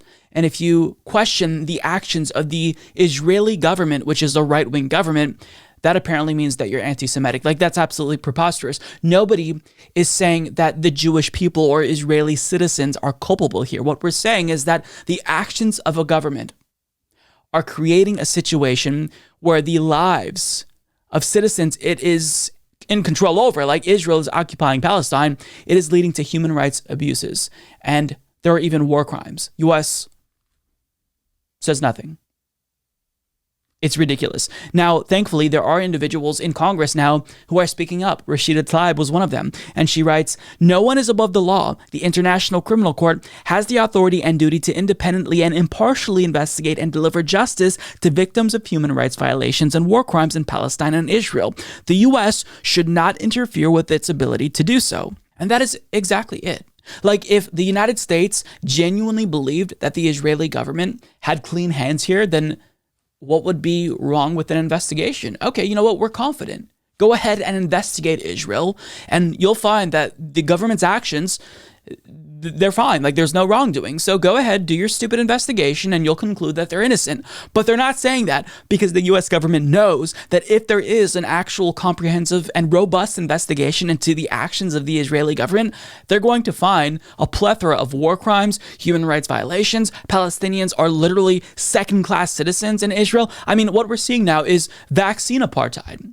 where the Israeli government vaccinated lots of their citizens, completely left out Palestinians from that equation. Like, it's absurd. So the fact that you can't even look into human rights abuses and that's like too much, that's being too unfair to Israel. It is absolutely just, it's Orwellian. It is Orwellian, to say the least. Now, Code Pink also had a really great response to this, saying, by Palestinian situation, do you mean Palestinians' rightful resistance to Israel's extremely cruel and inhumane occupation of Palestine and apartheid against the Palestinian people? Because that seems a whole lot more unfair than the International Criminal Court doing their job. And that is exactly it. Like, this is a double standard. If you dare to criticize the Israeli government and their right-wing Prime Minister Benjamin Netanyahu, who is corrupt, then that means you're anti-Semitic. But it's not Islamophobic to turn a blind eye to the crimes that they're committing against the Palestinian people in the West Bank and Gaza. That's not Islamophobic. That's not the issue here. The issue only is that you're questioning the Israeli government. I mean, this is absolutely just, it's idiotic to say the least. Like, I don't know how else to describe this situation. It's Orwellian, it's disingenuous, it's gaslighting on behalf of the Biden administration, but it's not surprising at all. I mean, this is not something that anyone expected to change with the Biden administration. This is a stance that we're going to continue to see. Like, even Barack Obama, when he got cucked by Benjamin Netanyahu, and the Republican Party invited him to address Congress. Like, Obama still couldn't really speak up because the entire foreign policy establishment and military-industrial complex would be against him. Like, he felt like he couldn't speak up even when the Israeli prime minister made a fool of him in his own country that he's the leader of. So, I mean, if that doesn't get anyone to change, then nothing else will. Like, no president is ever going to do what they need to do, which is why we need, a grassroots movement, pressure in the form of BDS to stop Israel from doing this. Like, put pressure on them in a different way, since the U.S. government very obviously is never going to do the right thing here. So not too long ago, the outrage mob even came for Mr. Potato Head. Can you imagine that? Now, according to liberals, potatoes are supposed to be gender neutral. I'm sorry, but I like my vegetables to have genders. Maybe that's just me. But I think that a toy where you can like take off the eyes and insert it where the ears are supposed to be, talking about that, like focusing a lot of time and energy on that issue, that's really important. That matters. But not as much, apparently, as Dr. Seuss, because Dr. Seuss has now been canceled. So are you seeing the theme here? First, Mr. Potato Head was canceled, and then Dr. Seuss was also canceled. And conservatives lost it over Dr. Seuss. Like, this was the straw that broke the camel's back because they absolutely love Dr. Seuss. Case in point. Do you like green eggs and ham? I do not like them, Sam I am. I do not like green eggs and ham. Would you like them here or there? I would not like them here or there. I would not like them anywhere. I do not like green eggs and ham. I do not like them, Sam I am. Would you like them in a house? Would you like them with a mouse? Look, man, I stopped reading Dr. Seuss personally by like second grade max. So if that's all that you prefer to read in your 50s, if that's all that your tiny little pea brain can handle, I'm not going to judge you. But I mean, I think you should try to at least graduate to more complicated readings. Try Goosebumps, perhaps, if we haven't canceled Goosebumps by now too. But basically, this is what the right has focused on throughout the entire week. And it has been non-stop. All that we've been hearing about from conservatives is Dr. Seuss, Dr. Seuss, Dr. Seuss, Dr. Seuss. And basically the argument from Fox News, at least in a nutshell, can be summarized by this clip. Dana, I do not like the treatment of Dr. Seuss. I don't like it in a house with a mouse. I don't like it with a box with a fox. I don't like it here or there. Bill Hemmer, I don't like this anywhere. So basically, cancel culture is now going after Dr. Seuss, and Dr. Seuss is being treated very poorly. That's essentially what most of Fox News is arguing. However, Tucker Carlson tends to disagree with his colleagues on Fox News, and he's taking like a weird 4D chess approach to this, and he's like going at this from a really interesting and surprising angle.